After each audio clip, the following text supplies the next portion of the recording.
Yep, Charlamagne the guy. Andrew Schulz. We are the Brilliant Idiots podcast, back for another week of brilliant idiotness. Yes, sir. And this episode is brought to you by Squarespace. Squarespace is the all-in-one website platform designed to help you stand out and succeed online with Squarespace's collection of cutting-edge design tools. Anyone can build a beautiful professional online presence that perfectly fits their brand or business. Start with the Blueprint AI, Squarespace's AI-enhanced design partner, or choose from a library of professionally designed and award-winning website templates. No matter where you start, your website is flexible to what you need with intuitive drag and drop editing, beautiful styling options, unrivaled visual design effects, on-brand AI content, and more ways to list what you offer. No experience required.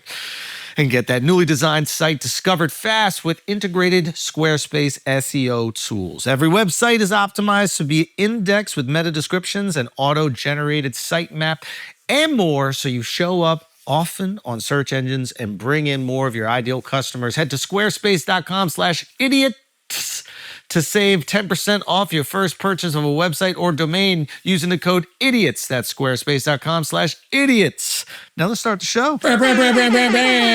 Hezekiah Walker. What's up, my boy? How are you, man? Yo, I heard you got some real theories, man. I heard you're coming in hot. Bro. What you got, bro? What you got? I heard you coming in hot, bro. What, I'm all in on the Jeffrey Epstein, Donald Trump, or time travelers thing? Yeah, well, explain this one to me. I've heard a bunch of theories, bro. I'm gonna tell you the good one that I heard, man. Hold on, let me look it up. Because I wrote this one. That's a few about the time travel. So Jeffrey Epstein and Donald Trump are both time travelers. Bro. That's the idea. Bro, hold on. I want to read you this if I can find it, bro. Somebody DM'd me this, and I was like, man, I am all in on this. That's all it takes. Well, first of all, you got a $20 bill on you? Say again? Who got a $20 bill on him? I got you. Pull it out. I got you. Not trying to flex. Who got a $20 bill? Not trying to flex, yo. Whoever got a $20 bill, pull it out, bro. Okay. All right, $20 bill. Right now. Boom, $20 bill. Look at the front of the $20 bill. Who's on the front of the $20 bill? Andrew Jackson. Look a little closer. Jeffrey Epstein. Holy shit. Epstein on the $20 bill. Holy shit. Look, man, pay a fucking attention. Holy look, shit. When you're asking yourself, why does this man know everybody? How is he connected to everybody? All of the most powerful people in the world. How could this happen? Just some finance guy. Boom. There you have it. That's now, Jeffrey Epstein on a $20 bill. Now, Donald Trump, I know y'all know about this book. Epstein don't want nothing to do with anything 20. Damn. I'm just saying, maybe it was a punishment for him. I got another theory about that, but I'm going to keep that one to myself. Man. Whoa.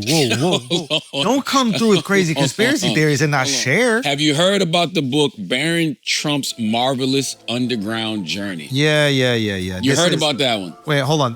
Which one is this? Is this the children's family fantasy novel about a wealthy boy named Barron Trump who travels to a hidden world beneath the Earth's surface and encountering strange creatures, written by and a character named Don. Yeah, but written by Donald Barr or William Barr?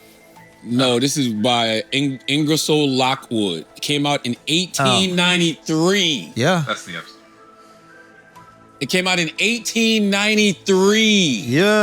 Yeah. Come on, man. What you trying to say? I'm trying to say that they're time travelers, bro. So you're wondering why two individuals can be connected at the hip. Hold on. So this whole time, we thought that Barron Trump was making money on Polymarket because his dad was telling him what he was going to do. But in reality, he's a time traveler. He knew the whole time. No.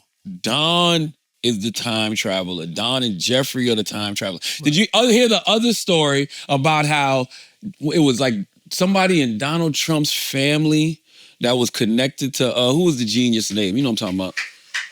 Tesla. Nikola Tesla. Nikola Tesla was connected to somebody in Nikola Tesla's family and had time traveling capabilities and came to tell Don everything that was going to happen or some shit like that. Look all of this stuff up, guys. I'm not here to explain all of this shit in detail. I'm just shooting at the hip, letting you know the stories that are out there. Speaking of shooting, there is a reason why he knew to turn to that whiteboard in that moment. Ooh. If you are traveling through time, you might be privy to certain events that are going to happen. I got to turn to my whiteboard. Now, this is the good one. You want the good one? I like that we're catching up to the white people conspiracies because I love to see it. I know, there's a hole, bro. There's a hole missing. But there's a hole missing, yo. We leaving the hole.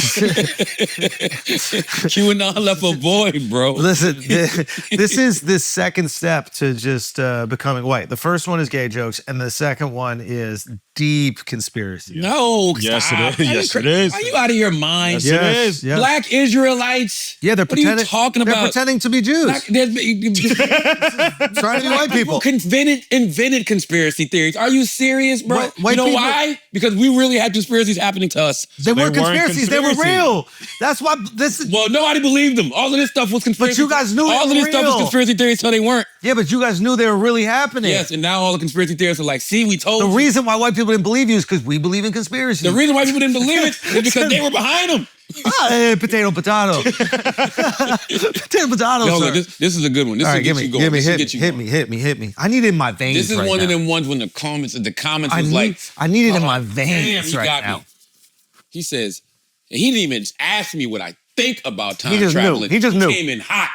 He said, do you think with them time traveling that if they saw the future and they won, they would be scrambling every day like this? If they know our history more than us and know what is coming, that they would be desperate, taking rights, engaging ICE, DEI, wars, another round of COVID, poisoning food supplies, spraying the skies, removing history books, digging up giants, etc. Do you think they would be doing all that if they knew they were victorious? Their time is up, plain and simple. They cannot escape it. It is written, God will not be number two to any man. God, Okay, man, first that's a of good all, one. fire. That's a good one. That's one of those perfect examples. It's like you are on fire until you say digging up giants. Like I am 100% on board with whatever you're saying.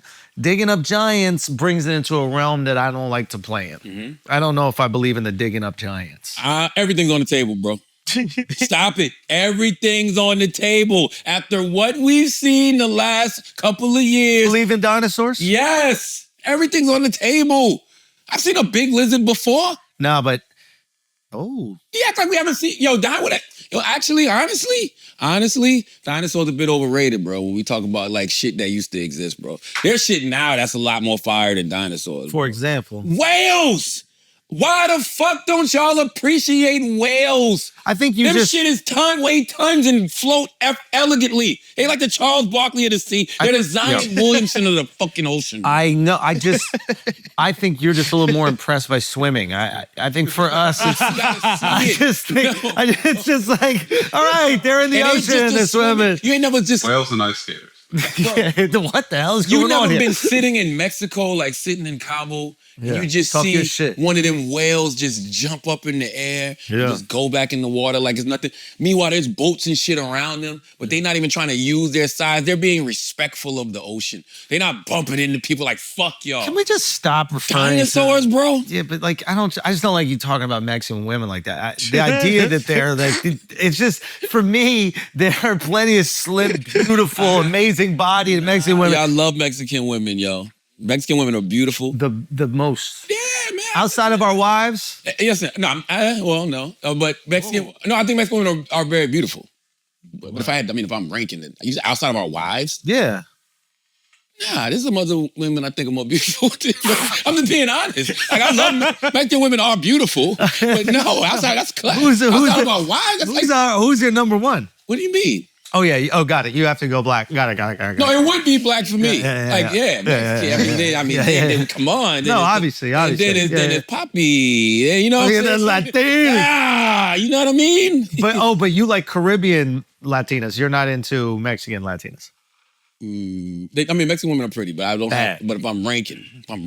Who's your number outside of black women? It's obviously black women. Oh, easy call. Go. Nigerian.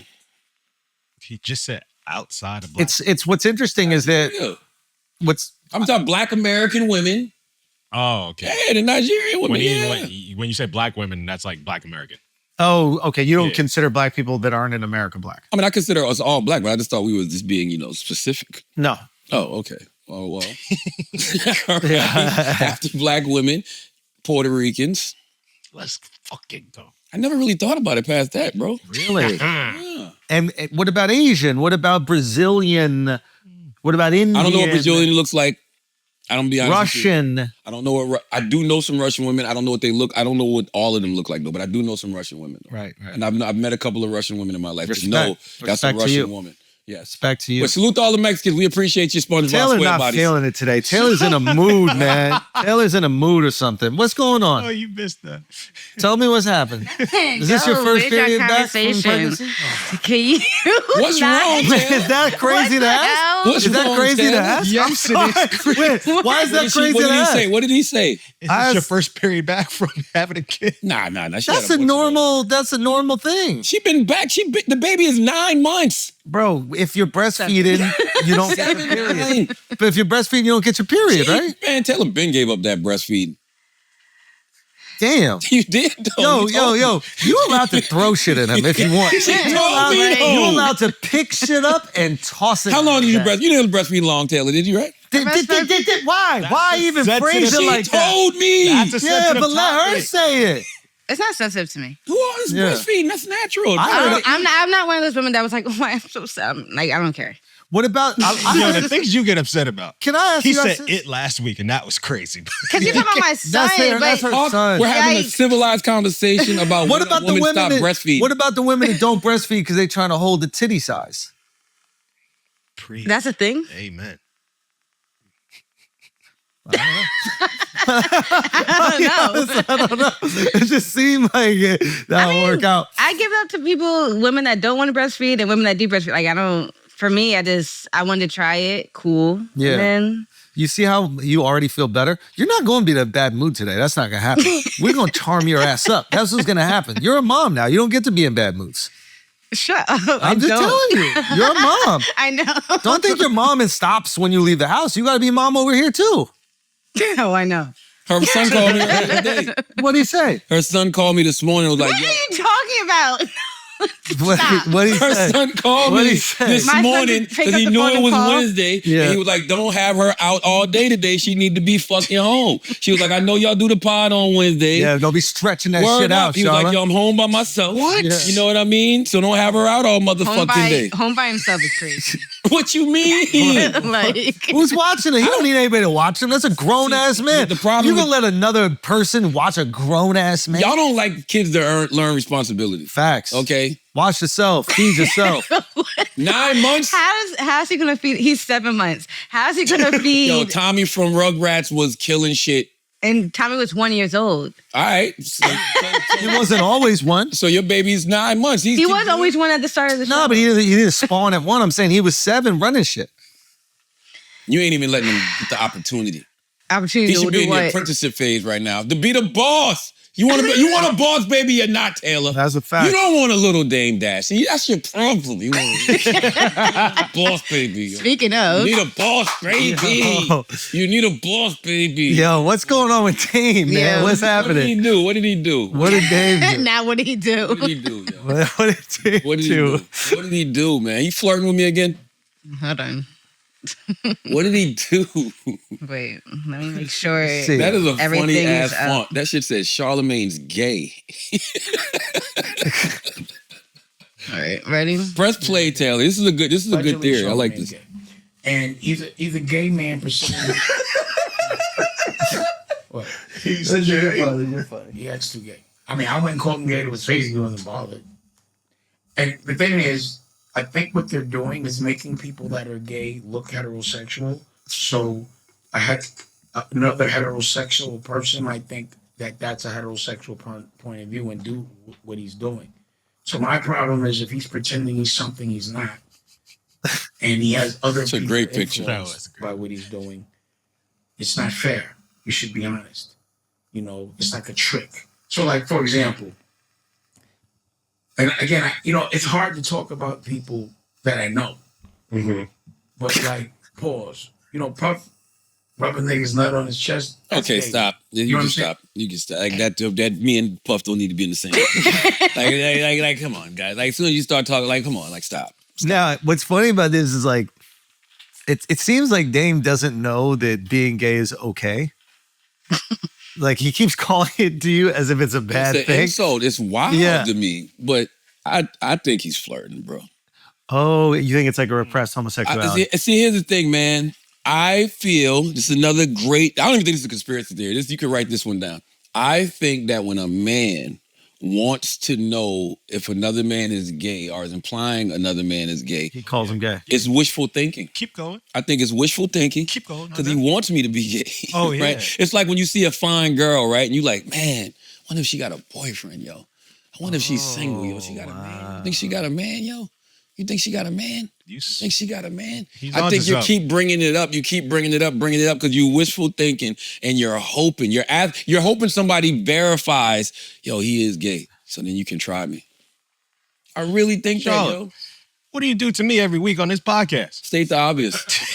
Yeah, He's stating the obvious. That is a difference. I don't know, man. Stating the obvious. I don't know, man. I think all three of y'all need to work this out. I know. I think he's trying me, yo. You need to go to a ball pit or something like that. Figure your sexualities out. Salute to Dame, man. I told Dame I'll pay for his therapy, man. I really would pay. I will pay for Dame Dash's therapy. Really? Yes. That's a nice gesture. It seems like you're trolling him a little. It seems like you're trolling him. I would, though. I would, though. But you're being serious about his mental health? I would absolutely pay for his therapy. 100%. I think that's a kind gesture. 100%. But I am flattered. I am flattered that he keeps flirting with me, bro. He got my dick on his brain. Jeez. Don't he? I don't know. When you think about it, he got my dick on his brain. He wants to know what his dick be. He got a theory of where his dick goes. When you got a theory about another man's dick, when you got a theory about where another man's dick goes, whoa, that's crazy. That's crazy. That's crazy. What else we got, Taylor Gang? What else we got, Taylor Gang? What do we got? You're saying that he spends an inordinate amount of time thinking about what you do. I need people to think about life. this. When you're thinking you got another man's dick on your brain, you can't even pause that, and you got theories about where it goes. The weight of that. You mean you smoke a blunt? You like, I think he's gay. So that means you're thinking about my dick in another man's butt. You gotta constantly pause your thoughts. So you got gay thoughts. You got gay on the brain. Bare minimum gay is on the brain. Oh man, a bare minimum, my dick is on your brain. You gotta think about that. Why is my cock on your brain? Oh my God. That's crazy. You know the crazy thing is that you've made us all imagine that while you say it. I have no problem with my dick being on people's brains, yo. Let me tell you something about this. Yeah. Protect it. I'm like Professor X. I'll get in here. You'll be like wondering, why is he always in here? Yeah. Okay? Why is he always in here? Yeah. Why can I not stop thinking about him? Oh boy. There's a reason Magneto wears a helmet, guys. Okay? That's why Doomsday needs to hurry up and come out, because y'all forgot your X-Men lore. That's true. Okay? My dick is right here. This is so stupid. my dick, look, my dick is right here. Okay? All right? What else we got, Taylor Gang? What else do we got? What else? Taylor Gang. Yeah. Speaking of gay. Taylor. Speaking of gay. Speaking of gay? More gay? We got some more gay? Yo, give me my guy. My guy. The fucking goat of all goats. Yo, shout out Shia. Do you see that voicemail he sent you? Did he send you Man, something? I was looking for them shit the other day, yo. I let you hear that? Yeah. Yo, I've been seeing this from Shia. I know, he sold us. Shia used to send me shit like this all the time. Right. I told y'all the story. I'm walking out the radio station. A guy runs by. The guy comes running back to me full speed. Yeah. It's Shia. And he's talking to me and he's showing me mad love and we exchanged numbers. And I knew he was a black Israelite way before the world did. He used to send me the crazy. He was the conspiracy theory king. Yeah. For sure. Oh my God. I wish I had some of them shit, man. Let's hear it. But I'll be honest with you, big gay people are scary to me. What do you mean? When I'm like standing by myself and 3 gay dudes are next to me touching my leg, I get scared. Mm-hmm.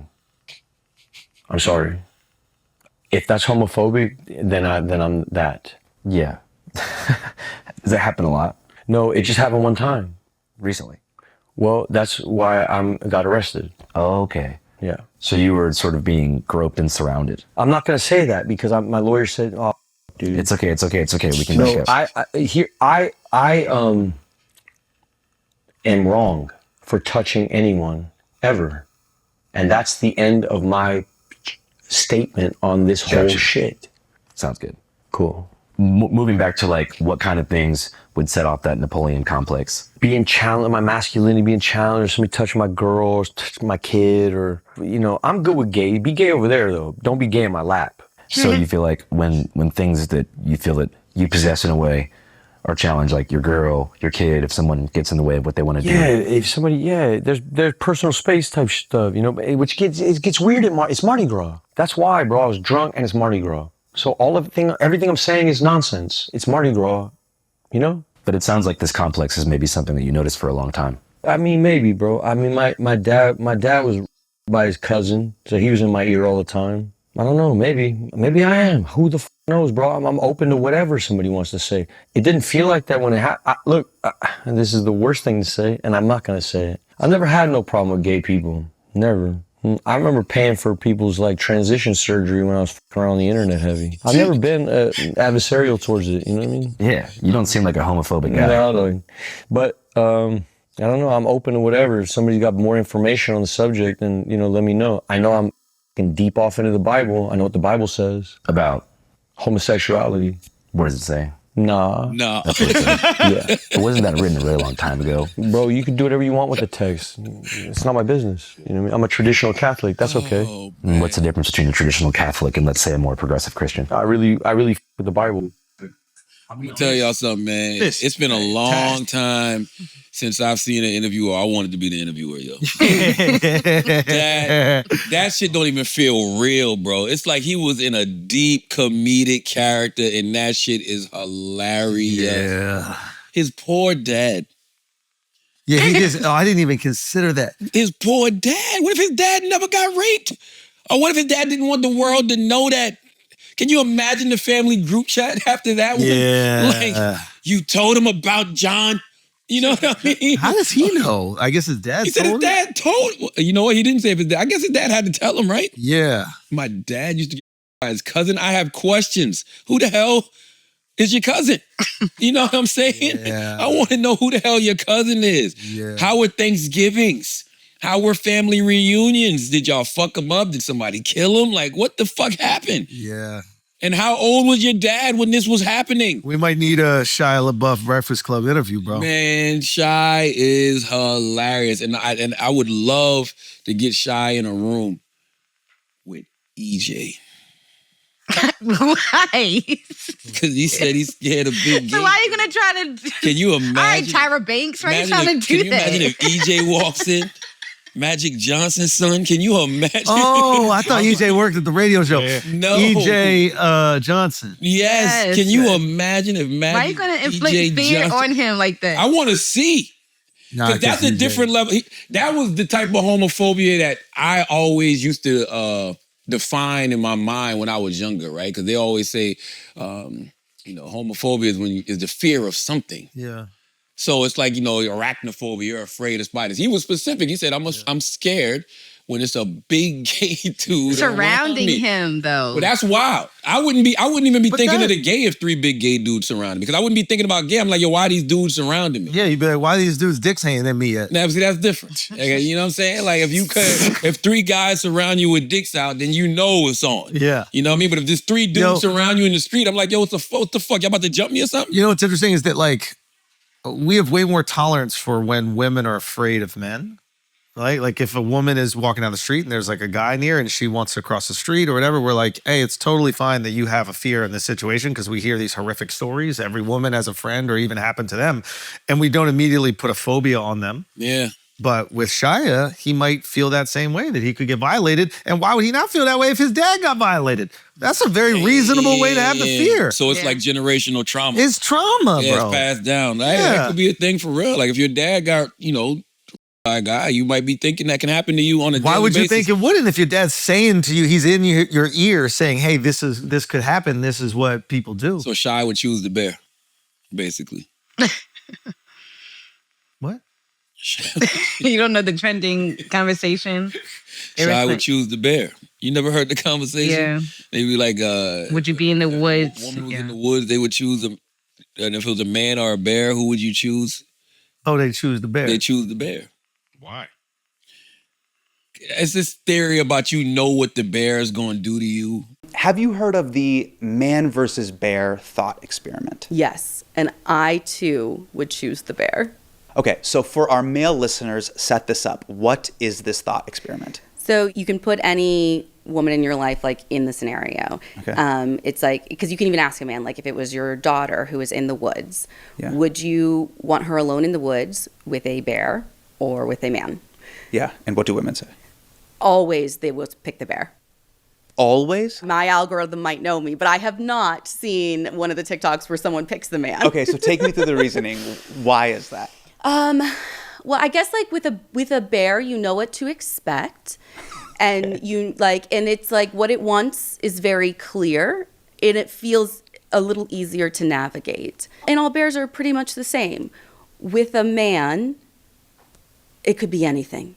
And you don't know what to expect. And you don't know, the worst case with a man feels potentially worse than the worst case with a bear. Is that like, I mean, it Oh my sounds God. bananas, but that's how it feels. A bear is a fat gay guy, right? What? Isn't that like that's a term for like a burly gay guy, right? Yeah, shut up. No, it is. I think It he's is, right. yeah. It is. Something It's like a like that. fat, hairy gay guy Something is a like that. bear. Yeah, Yeah. yeah, So it's obviously something women like would that. choose the gay guy over the man. But I was think, talking about some real bears though, They're like both Smokey. And over the straight guy. Yeah, sorry. The fact that you said smoky, real Poor bears. Shy, man. It's not a real bear. Imagine Saucy Santana taps Shy on the shoulder. Oh, no. You know what I'm saying? Oh, no. Make Saucy like, hi, Shy. Oh, no. Oh, Yo, no. the fact that you think it's Oh, funny no. is messed up. I think what is funny? Because you just said, you just made the point that he might have trauma. I think he got Laughing trauma. That's over it. reasonable trauma. Hey, I mean, listen, man.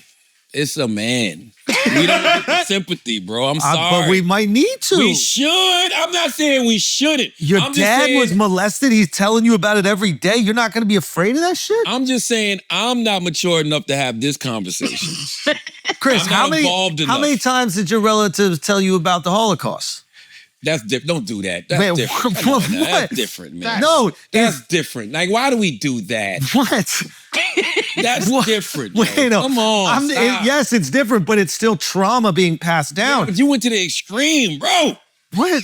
You went to the 10. I'm going to a 10. I don't know how many inches the guy was, man. I don't even want to get into that. You got dick on my brain again, dude. Get this dick off my brain. I'm tired of having dick on my brain here. I'm just trying to have a historical conversation with Chris, who might have trauma passed down to him from a horrific situation. No, I do believe in generational Oh, trauma. my I've done enough studies on generational trauma to know that it can be passed down genetically. So maybe there is something to that. That is actually a brilliant It's point. passed down orally, and I don't mean that as a joke. It's No, that's a brilliant literally point. That's a it's brilliant passed point. down through stories, and this is a horrific if I was a situation. father and something so horrendous like that happened to me, I would constantly tell my child. It's one of those things that you would tell your child to look out for in the Bro, world. it happens. You know what I mean? My Scottish family, they tell stories for generations about what the English did to them. Well, they was walking around in them fucking kilts, looking So they all was cute, asking for legs out. You know what I mean? It was asking. Are you trying to say, them Roddy Pipers. you trying to say That's that just because we're dressed like this? Yes, what we all wearing. What were those guys in Scotland wearing, Andrew? Okay. How are we supposed to fuck the sheep if we can't chase them? Damn. You can't, with your jeans around your ankles, you can't chase them good. That's fucking smart. That's genius. Yeah, we're smart people. We invented the television and You know golf. what I'm saying? And you just flip it up. You They invented the television. Of course. How? We're smart. I don't believe that. Look up who invented the television Look that up. Did Scottish people invent the television? I don't believe that. and the cell phone. Jeffrey Epstein invented the television, bro. Jeffrey Epstein went back in time and fucking gave Steve Jobs the patent, bro. Okay, like that. Nah, fuck all that. Look it up. Look it up. Who invented the TV, bro? Bang. Bang. Farnsworth Bentley is credited with inventing Yeah, the he's Scottish. Scottish inventor. Oh, shit. How do you do that? Who invented the cell phone? I'm just saying. Is it y'all? 'Cause I thought it was. Not cell phone. Telephone. Say again? Scottish don't get credit for Telephone. that. No, telephone was Alexander Graham Bell. It's Oh, oops. Alexander Graham Bell was Okay, well, black Oopsie. people invented the caller ID. That's what was the inspiration for the invention. I don't know. That's what B-Dot let us know. Oh, shout out B-Dot. B-Dot, oh, for real? Yeah. I missed that episode. Salute to B-Dot. Go subscribe to the I Didn't Know, Maybe You Didn't Either podcast Let's on the go. Black Effect Podcast Network. Let's go. What else we got, Taylor Gang? Do you want We warming up, baby. You want to see more Charla? More Charla. I mean, Shia LaBeouf. That's my Nah, that was enough. No, Shy. we got a good. We got I a got good enough amount. Shy. I got enough Shy, bro. I got enough Shy. What else we got, man? All right, guys, we're going to take a break for a second. You already know what time it is. It's time to level up. Blue Chew just dropped something crazy. Next level. Gold-plated energy. Blue Chew Gold. Newest innovation from the #1 boner brand in the business. This ain't your grandpa's little blue pill. This is a 4-in-1 beast setting the gold standard for performance. 2 ingredients for blood flow to keep that rocket pumping. Mixed with apomorphine and oxytocin to turn up the arousal and connection in your brain and body. Blue Chew Gold dissolves under your tongue in as little as 15 minutes. That means you can get it on quicker, stay in the game longer, elevation without hesitation. This is peak passion, peak performance in a single tablet. I am telling you right now, next time she sends you the "you up" text, answer with a picture of Blue Chew Gold, and it's on and popping. So make life easier by getting harder and discover your options at BlueChew.com. We got a special deal for our listeners. Get 10% off your first month of Blue Chew Gold with the code IDIOTS when you go to BlueChew.com. You want to go right to Bill? Yeah. You want to go to Bill? Oh yeah, Bill, enjoy Bill it. Him and Joe Biden remind me of the same. They're the same people. I mean, they're both old. I mean, cut it out. And Bill's much younger than Joe Biden, to be honest with you. They're they looking can't at tell. This was so crazy. Bill Clinton in the deposition, looking at the Epstein file photos. They're showing him Look how happy he in the is. hot tub with girls and him getting massages with girls. The attorney had to snatch the paper out of his Look, hand. he grabbed it. He grabbed it back. Grabbed it back. Started smiling, reminiscing, bro. because he started getting that feeling again. He was like, man, Yeah. maybe I'm getting an erection. I was that dude. Yeah, you got that. I was that bro, dude he back was looking then. at that shit like he was looking at highlights of him dropping 30. No, bro. for real. You know what Yeah, like Look it at was a him. penthouse. It was Like- like King magazine. Look at him grab it. Hey, what you doing now? I was Give me a that. wild boy. I was a He licked his wild. He fingers licked his and then fucking put it on the finger, picture. bro. He was a wild boy, man. Slick Billy is what they call him. What did you think of the deposition? I just saw clips. I thought it was kind of wild, bro. Like just him going like, yeah, they told me to go in a pool, so I got in a pool, and that's all I did. I just went swimming in the pool. It's like you were the president, bro. No one tells you to get nothing. I You know thought what I mean? You decide what the fuck you do. I thought when Nancy hit him with the line of questioning about young women, that shit was hilarious. What did Nancy say?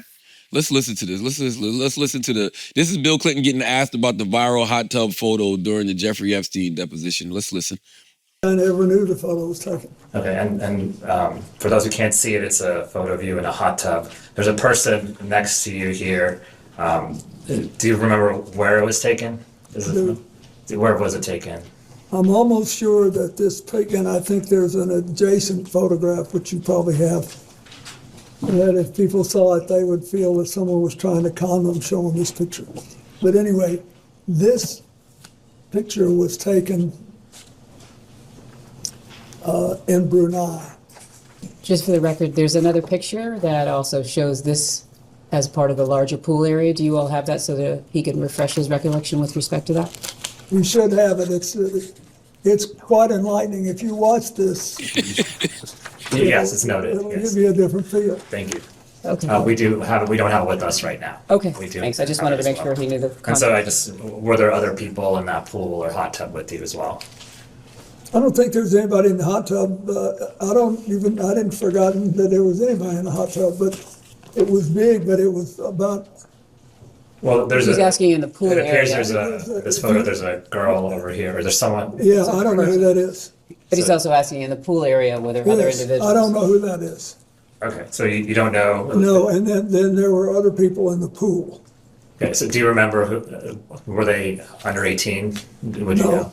No. Were they part of your traveling party, he's asking you?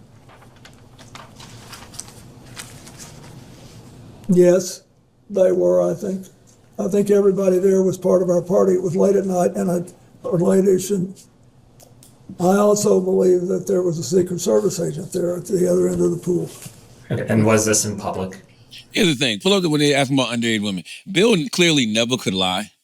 Right? Because even back in the day when he didn't have sexual relations with that woman, he just wasn't a good liar. Yeah. But this real, like he just really either doesn't give a fuck because he's so old, or he's just not a good liar. Like, because you can't say you don't know who the woman is, but then when they ask you if the woman was under 18, you say no. Definitely not. You don't even know who she is. Yeah.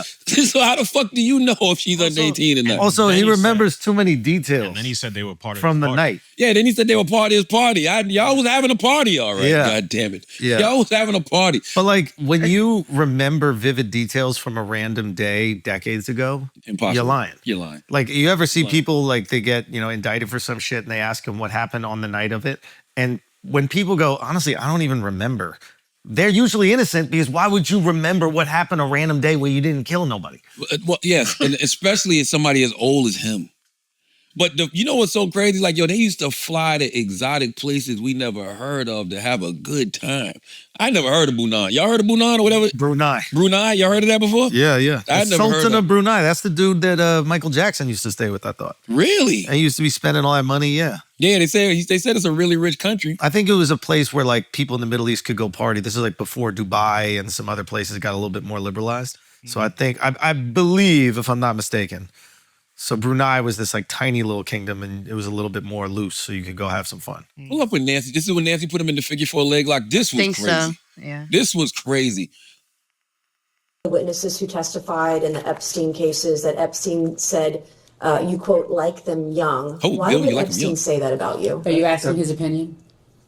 You're asking him to think about why Mr. Epstein would Correct. say something Why would, about him. why would Epstein say that So about she's the asking you president? to try to be in Mr. Epstein's mind and guess at what Mr. Epstein would have thought about. Clinton likes them young, referring to girls. First of all, that's not true. What's not true? That I have any interest in underage. I didn't say underage. I said young. Got him. But it's still not true. Is an intern young?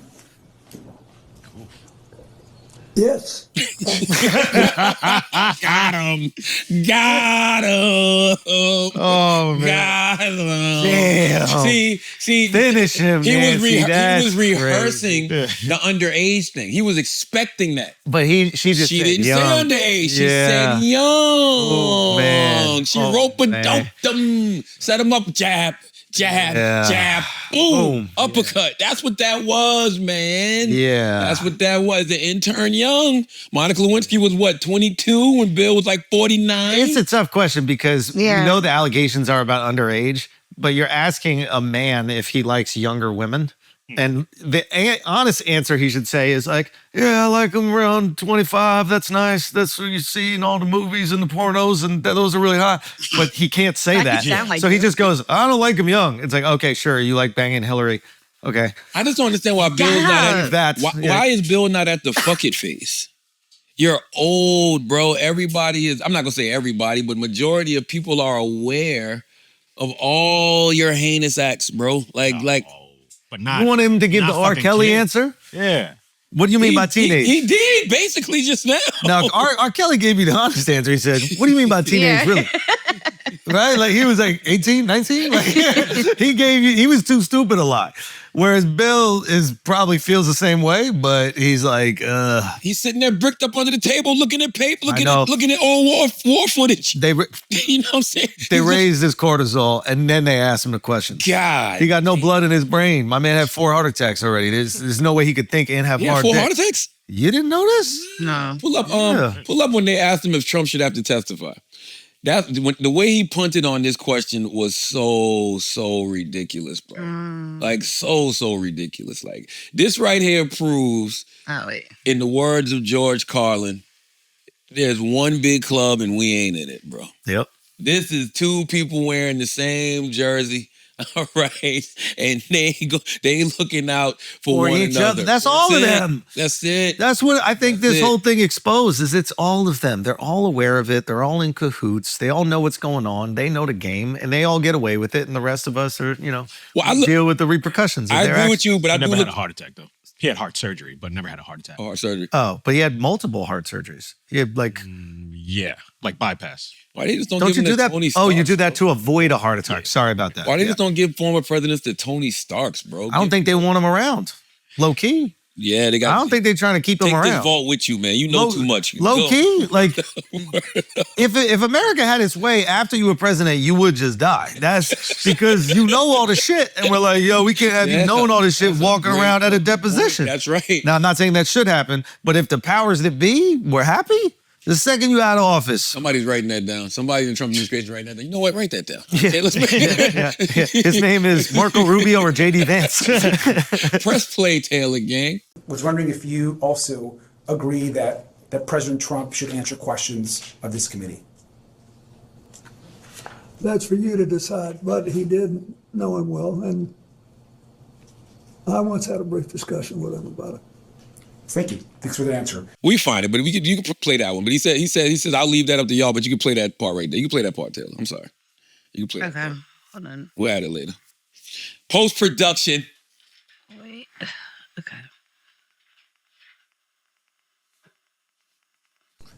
I hate this, but because I don't believe I should inject anything. But I do not want to leave the impression, but since there was no follow-up question, the president never, this is 20-something years ago, never said anything to me to make me think he was involved in anything improper with regard to Epstein either. He just didn't. That's the truth. As I said earlier, Good boy, Bill. That's what Trump's saying right now. Good boy.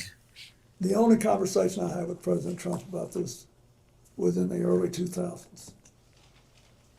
And I have no information that he did anything wrong. I just want it all out there. I want everybody to get it all out there and let everybody see where we are. I hate this. Damn. Now pull up when they asked Hillary. You say good boy. You say good boy. He's saying what? Good boy? Yeah, like he's doing what he's supposed to do. Because you also saw Trump saying that shit where he was like, I have no problem with Bill Clinton. I think he's a nice guy. And then Bill Clinton goes on the stand and he's like, I don't think Trump had anything to do with it. He's totally clean. So clearly there's some sort of conversation between them. I mean, they had a relationship of animosity up until this moment where they're like, oh no, they're totally good. Yeah, that is kind of great. Yeah. Timing is crazy. Yeah. You saw when they asked Trump about Clinton? He's like, he's always been nice to me. He's always been nice to me. He was like, he actually said, I don't think that he should even be brought in Subjected to have to a this. deposition. Yeah. Donald Trump should be deposed by this committee? Absolutely. You know, I was a lawyer, and as a lawyer, you would look for pattern and practice. If you were deposing a witness in a case that you were trying, if you were in court, what did you know about this person? What you knew could influence how you questioned that person, how you tried the case. Donald Trump has been held civilly liable for sexual assault by a jury of his peers. 9 members of a jury found him liable in the sexual assault of E. Jean Carroll. That is behavior. That fits a pattern if one were looking for a pattern. He has also been convicted on 34 felony counts for attempting to hide his relationship with an escort and then to commit business fraud to prevent it from becoming public in the 2016 campaign, which was ultimately election interference. So if I were running the committee or I were involved in this investigation, I would be looking for people who maybe had some prior conduct that might be relevant to either money or crimes.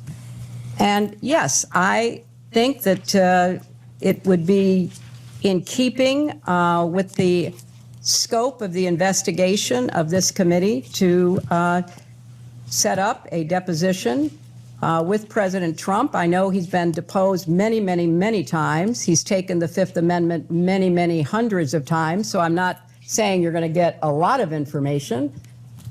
But given what's in the files and given past and prior conduct, he would be on my witness list. Simple. That's how you answer the fucking question. If you don't have no dirt.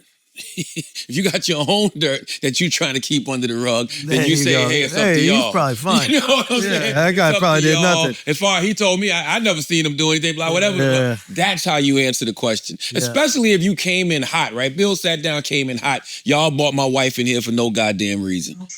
Oh, Bill said that? Yeah, that's how he started it off. He's like, first off, fuck the bitch in the clique you claim. You brought my wife in here for no motherfucking reason. She had no business here. She don't even know the motherfucker. You know what I mean?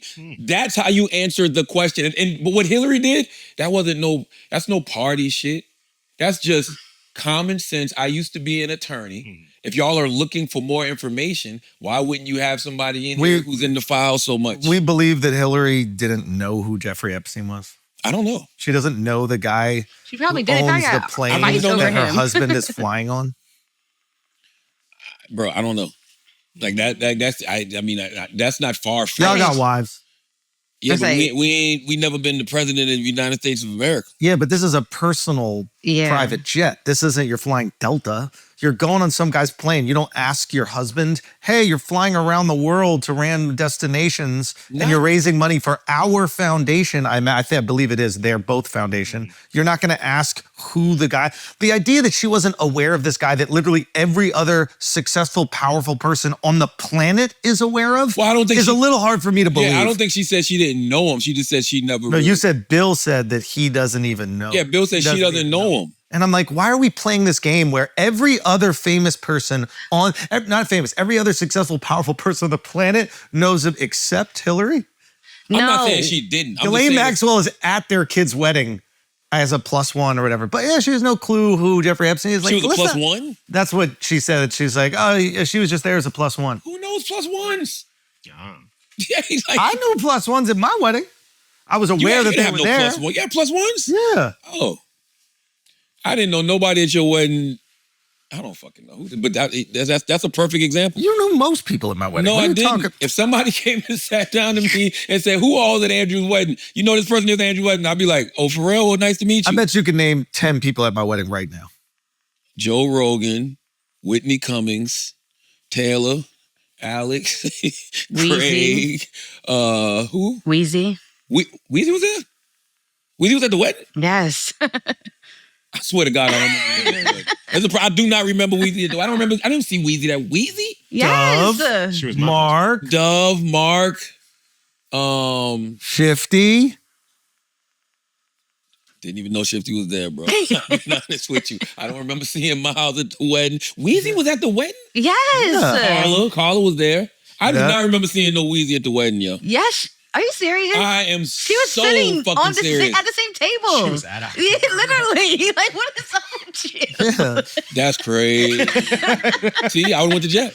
Y'all would have said I was lying at the deposition. Because I do not remember Weezy being there at all. This is I a promise. perfect example. And When- that's I love Weezy. That's my niece. I love her. I do not remember her being When at the you wedding. don't do something illegal that day, you don't remember what happened.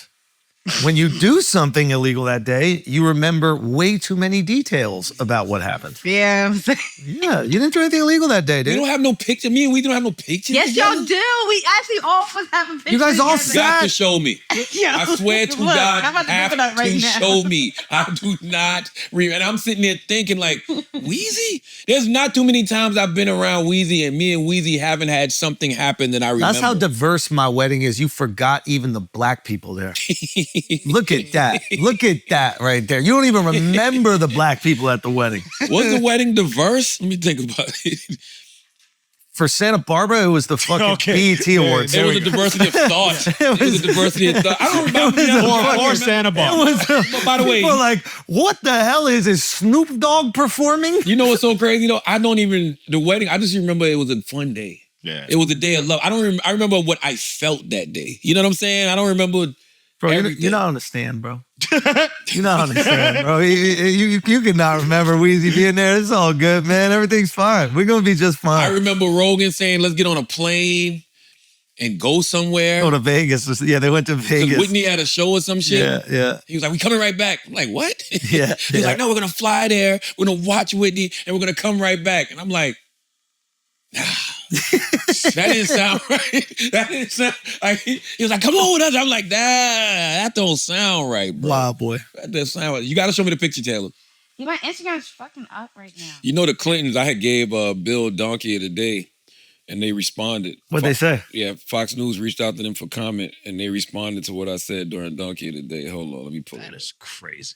It said, That's just crazy. That it's I- Donkey of the Day gets picked I thought we had a hot sauce moment. I thought we connected. what did he say? What did they say? What did they say? Oh, you got to go to the bottom. Oh, yeah. A Clinton spokesperson disputed Charlamagne's argument when reached by Fox News Digital. Perhaps Charlamagne the God didn't watch the entire deposition, but President Clinton did, in fact, make specific recommendations. Fox News Digital also reached out to the White House, which stressed President Trump has been cleared of any wrongdoing related to Epstein.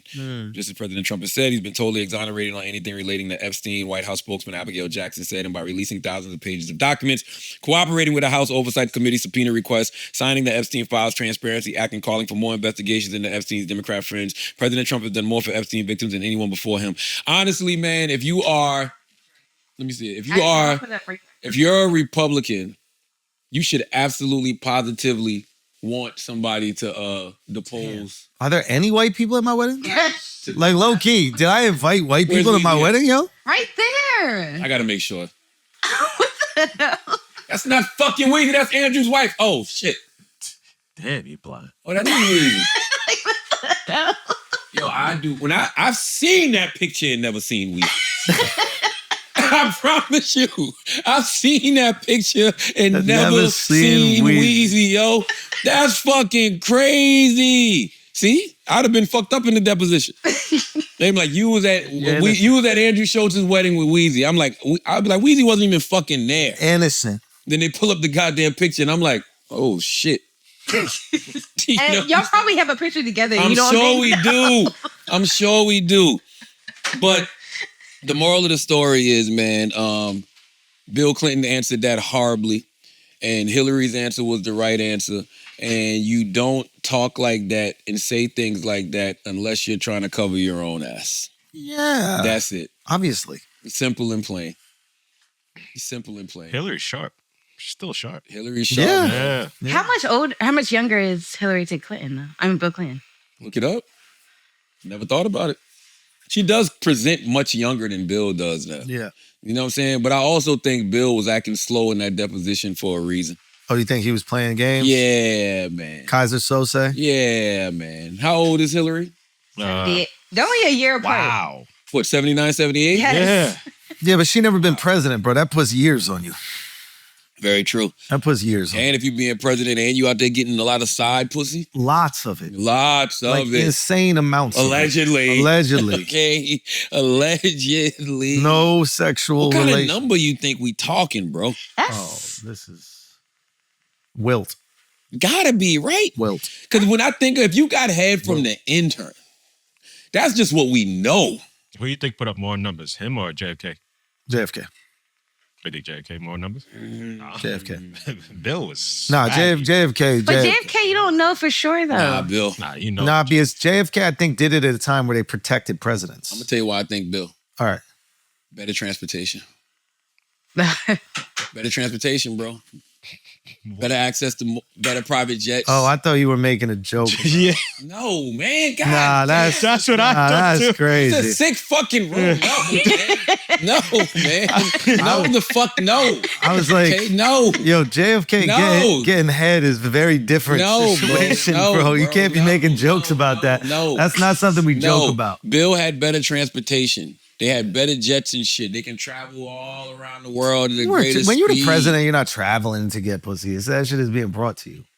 I mean, yeah, but when you can travel is when you really putting up numbers. That's why the ball players put up so much numbers. But I think that's why JFK was putting up numbers, because this was a time where the media protected the president. Like, we didn't even know FDR couldn't walk. Yeah, but that's more NFL. Bill was more NBA, worldwide, global. You know what I'm saying? After, we're saying after, but after it doesn't matter because we can't compare JFK for after, right? Because he didn't have an after.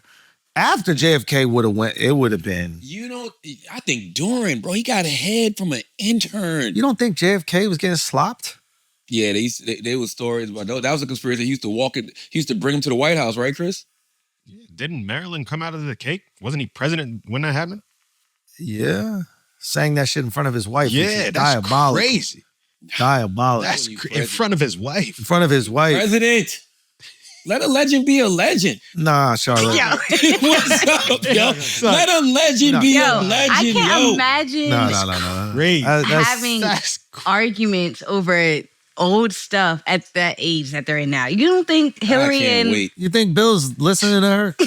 stop? I don't think he'd listen to her in 50 years. Like, she's just talking and he just like, all right, whatever. Yeah, mint julep. Yeah, like, she's in his own world. Bill's in his own world. He don't know where he is.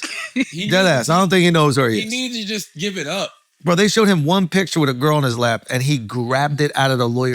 And said, let me see. I need that. God He went, he did the old guys flipping through the newspaper. He admitted about the back rub. The crazy thing about the Bill shit is you don't know if he either remembers that night because it was such a good night, or he might not have the type of roster that we think. So he just remembers those moments. He was a wild boy. Maybe he was very selective. He got it. He wasn't right. Like, what are you No, talking about? actually, low key, Monica Lewinsky, baddie. You got to bring up Monica now. Back in the day, we had a different view. Something, I think TVs were more like warped or something. Now, she is beautiful. Remember how the TVs used to be more round in the front? It was like a fisheye lens. Now, look at her now. That's Megan Fox. That's Megan Fox. You can't tell me that's not Megan Fox. She is beautiful. That's Megan Fox, bro. Don't do that. That's trauma for her, man. All I'm saying is... What do you mean trauma for her? I'm saying she's beautiful. Pull up the second one. What? This one? The one with Bill. She was an intern? She was Like, zoom into that. That's she not... was an intern. She was intern like right here. Yes. She looks very much older than... She's mature. She looks mature. It is what it is. She looks 22 older. years old. She's working in the this White does House. not look 22 at all. Well, I mean, that's a different era too, though. That was the 90s, bro. Yeah, we got to admit that all ages look different. Don't even go down this. It's true though. I know, but don't. It's not even worth going down Fred this. Sanford was 37. Shut up. He was when he did Sanford and Son. He was in his 30s when he did Sanford and Son. Wow. Look it up. Look up how old Red Fox was when they was filming Sanford and Son. Yeah. Lamont was like in his 20s, I think. But can we acknowledge that, like, beautiful woman? She's okay. Okay. After everything she's been through. Who did she? Women hate women, huh? No. Women really I have a hate question. women. I don't know the whole thing. Like, how they even get out that her and Wow, he's 49. Bill. You said what? Red Fox was 49. I'm 47 right now. Red Fox was 49 when he was doing fucking Sanford and Son, bro. Yeah. Shit changes. Like, shit changes, bro. Like, when Jeffrey Epstein goes into the future, he's going to be so confused. What do you think he's going to see? It's something that because everybody looks younger the older you get. So 20-somethings are going to look like teenagers. Well, isn't that a good thing? Yeah, he's going to be happy. No, that's not what he wants. What? And I'm gonna tell y'all something else. And y'all know, I'm gonna tell y'all something else. This is another part of my Don't conspiracy say it. theories. No. Don't. There's Charla. No, listen to me. Midgets? You know how? No, man. You know how on Back to the Future, they needed a certain fuel to time travel. Don't do it. No, I'm telling you. Don't do it. That's why I think the underage thing comes in, bro. What is it? So what? I'm dead serious. That's their fuel to time travel? I'm telling you, there's something to it, bro. It's deeper than we even thinking about. There's something to it. The whole eating the babies and drinking the baby blood and all of that shit. There's something to it that allows them to do something that we don't know. I'm telling you, yo. There's something to it that allows them to do something that we can't even fathom. Like, we can't even wrap our mind around why they're just out here being these nasty ass pedophile freaky motherfuckers. I'm telling you, it's some type of power source or something that they're using to channel something. Like, I'm seeing all these stories about portals and time travel, and you heard about that machine. What's that machine called? The sin machine? Hot tub time machine? No, man. Look at type in CEN machine, Taylor. I think it's sin machine. You gotta turn YouTube off for a little bit, man. CERN, It's the best it's ever been. CERN? CERN. Yeah. The This CERN is machine. in There you Switzerland. go. Yeah, it's a There you go. particle collider. Look up this. No, CERN. Look up CERN. Look up the CERN. CERN. Look up the CERN. Particle collider. Protocol. They said this shit. Particle. Oh, particle. Sorry. They said this shit opened up some type of portal, bro. There it is. Down. You had it. Let's make it big, Taylor. Please pause. The Large Hadron Collider, CERN, is the world's largest, most powerful particle accelerator, a 27-kilometer underground ring near Geneva used to study fundamental physics by smashing protons or ions at near light speed. It replicates conditions just after the Big Bang, famously discovering the Higgs boson in 2012 and investigating dark matter. Yeah, what does that got to do with anything? Bro, I'm about to tell you, bro.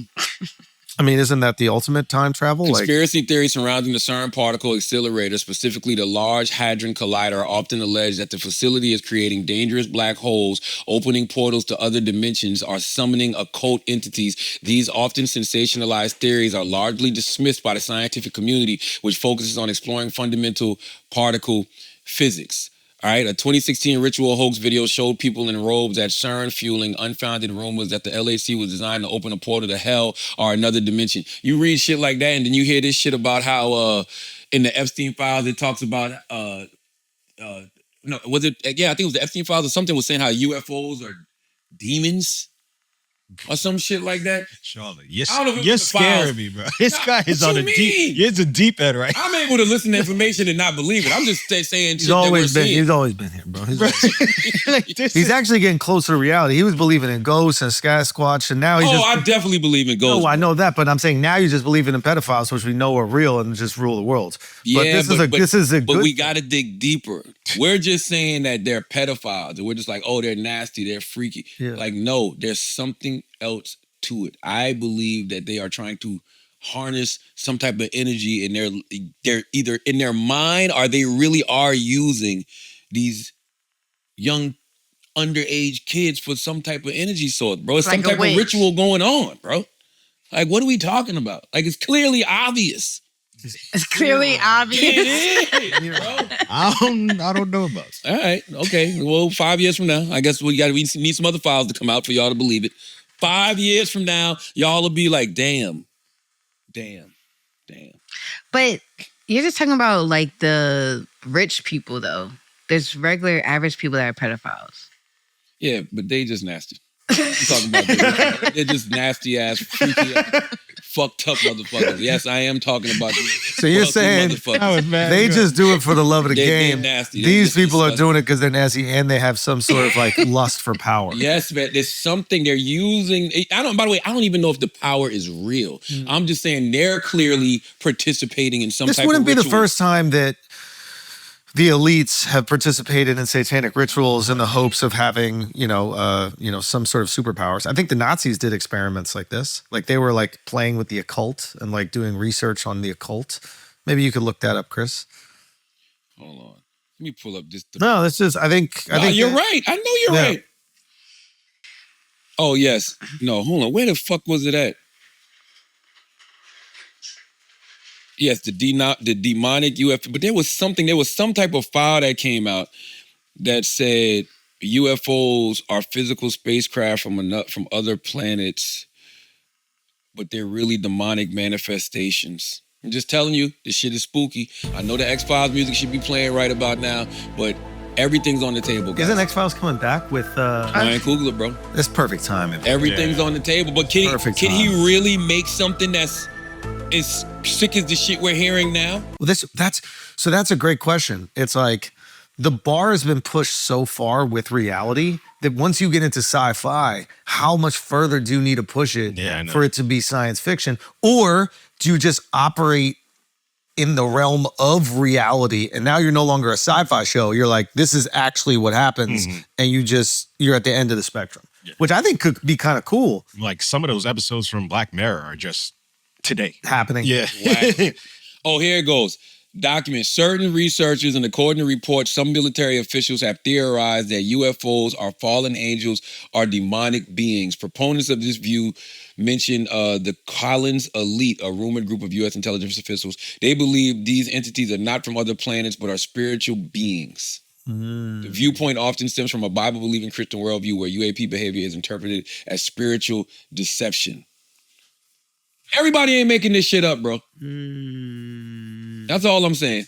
That's all I'm saying. You want to pay some bills? Let's do it. Let's pay some bills. Guys, we're going to take a break for a second. This podcast has been brought to you by Squarespace. Squarespace is the all-in-one website platform designed to help you stand out and succeed online. Whether you're starting out or scaling your business, Squarespace gives you everything you need to claim your domain, showcase your offerings with a professional website, grow your brand, and get paid all in one place. Make smarter business decisions with Squarespace's intuitive built-in analytics tools. Review website traffic, learn where to focus engagement, and track revenue from bookings, invoices, or product sales, all from one place. Looking to grow your business? Now, you can get fast, easy financing through Squarespace Capital. The application process takes just a few minutes, and approval happens in a matter of days. If you're approved, funds will be deposited in your bank account in 3 to 4 business days, so you can grow quickly, avoid the hassle of the traditional loan process, and easily access financing through Squarespace Capital. Loans are issued by Celtic Bank and serviced by Stripe. All loans are subject to credit approval. Head to squarespace.com for a free trial, and when you're ready to launch, go to use the offer code IDIOTS to save 10% off your first purchase of a website or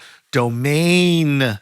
Charlamagne, you want to hit this next one? Yes, man. Salute to Tempo. This time of year, I'm trying to stay consistent with eating well.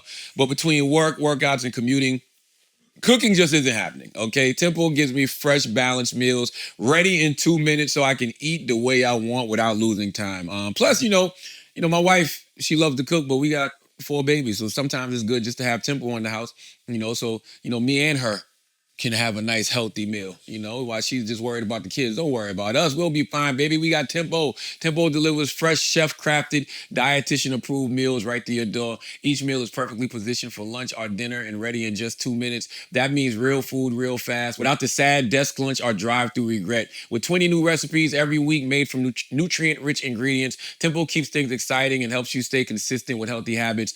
Even busy athletes like Maria Sharapova swear by Tempo. I said her name wrong? No.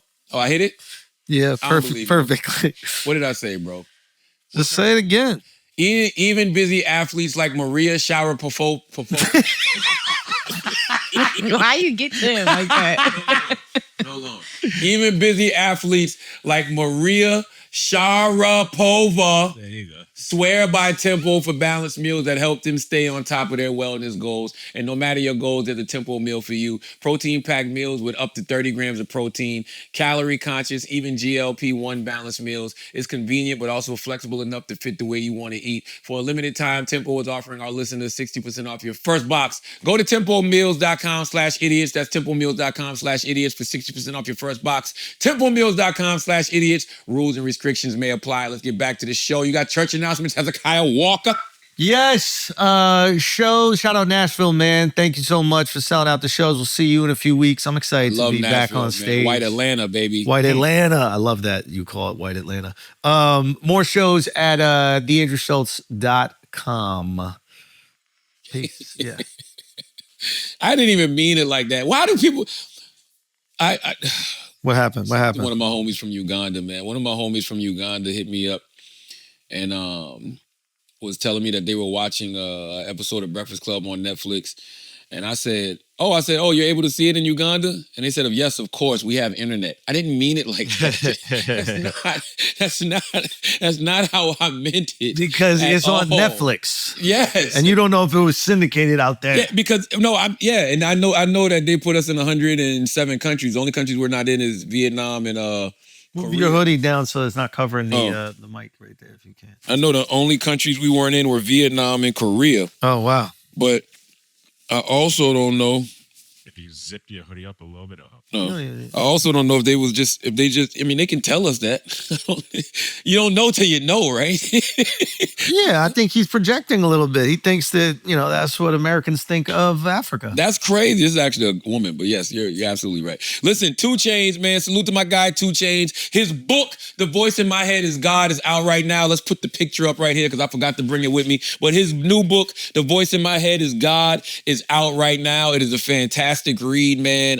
It literally talks about instincts and intuition. And I personally believe that is something that we don't tap into enough, or at least we don't give enough credit to our instinct and intuition. I think that a lot of times we talk about setting goals and we set these goals and we just work towards these goals. But what made you set the goal to begin with?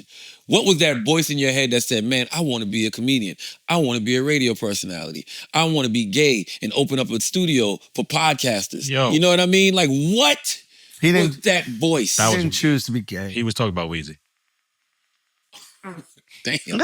God damn, everybody started flirting at once. You heard that? God damn. But listen, The Voice in My Head is God is out right now, man. Go get it. It's a great read.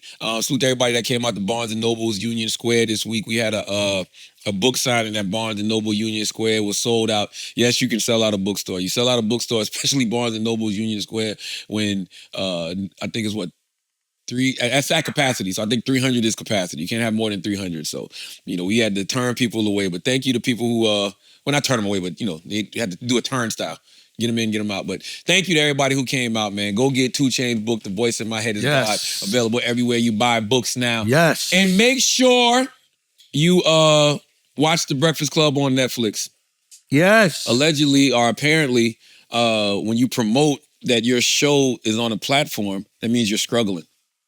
Oh. Yeah, you're not supposed to do that. Who said that? Even though everybody on YouTube starts their videos off by saying like and subscribe my content. Wait, who said that? It doesn't even matter. But, why are you looking at me like that, Taylor? Stop I'm making not looking faces. at you. I'm actually looking at the screen. I'm just saying that apparently when you tell people to go watch your content somewhere, when you do what you call promotion and marketing, it means you're struggling. So go watch Breakfast Club. Why on make Netflix. something and put it out publicly and then not tell people to watch it?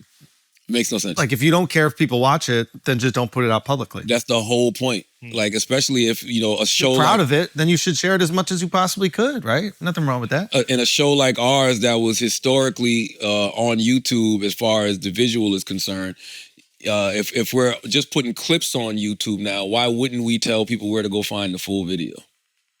And I also want to say... I would want to know that if I enjoyed a clip. Yes, and I also want to say, when you do these think pieces with no thought, and you say that the Breakfast Club is losing viewership because we're no longer on YouTube. Let's have intellectually honest conversations. If you say, because everybody saw the clip of Jess Hilarious this week. If you say that people are upset we're no longer on YouTube, that's very accurate. There are people that are upset that we're no longer on YouTube. Yeah, they have to go through one more thing to watch the show. Yeah. There's an inconvenience to it. Of Change course. is hard for people. I get it. You know what I mean? So there are people who are upset. They're like engaging in the comment section. They like feeling like they're part of the conversation, for sure. But when you say things like Breakfast Club is losing viewership, you cannot How would they know that? You can't have that conversation if you don't know what our viewership on Netflix is.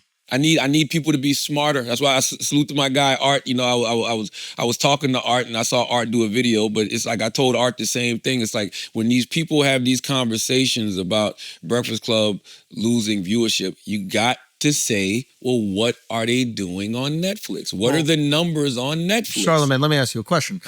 Do you think a video that was made from a YouTube creator, a TikTok creator that said, hey, we don't know if the Breakfast Club is losing viewers or not because they're on Netflix, do you think that would get any views? I don't know. You're right. What do you think gets more views? The salacious shit, saying Breakfast Club is losing viewers. The negative, salacious shit, of course, yeah. And that's what we're drawn to. We're drawn to negativity as human beings. I get it. Well, here's the reality of the situation. You should want podcasts to win on Netflix, guys.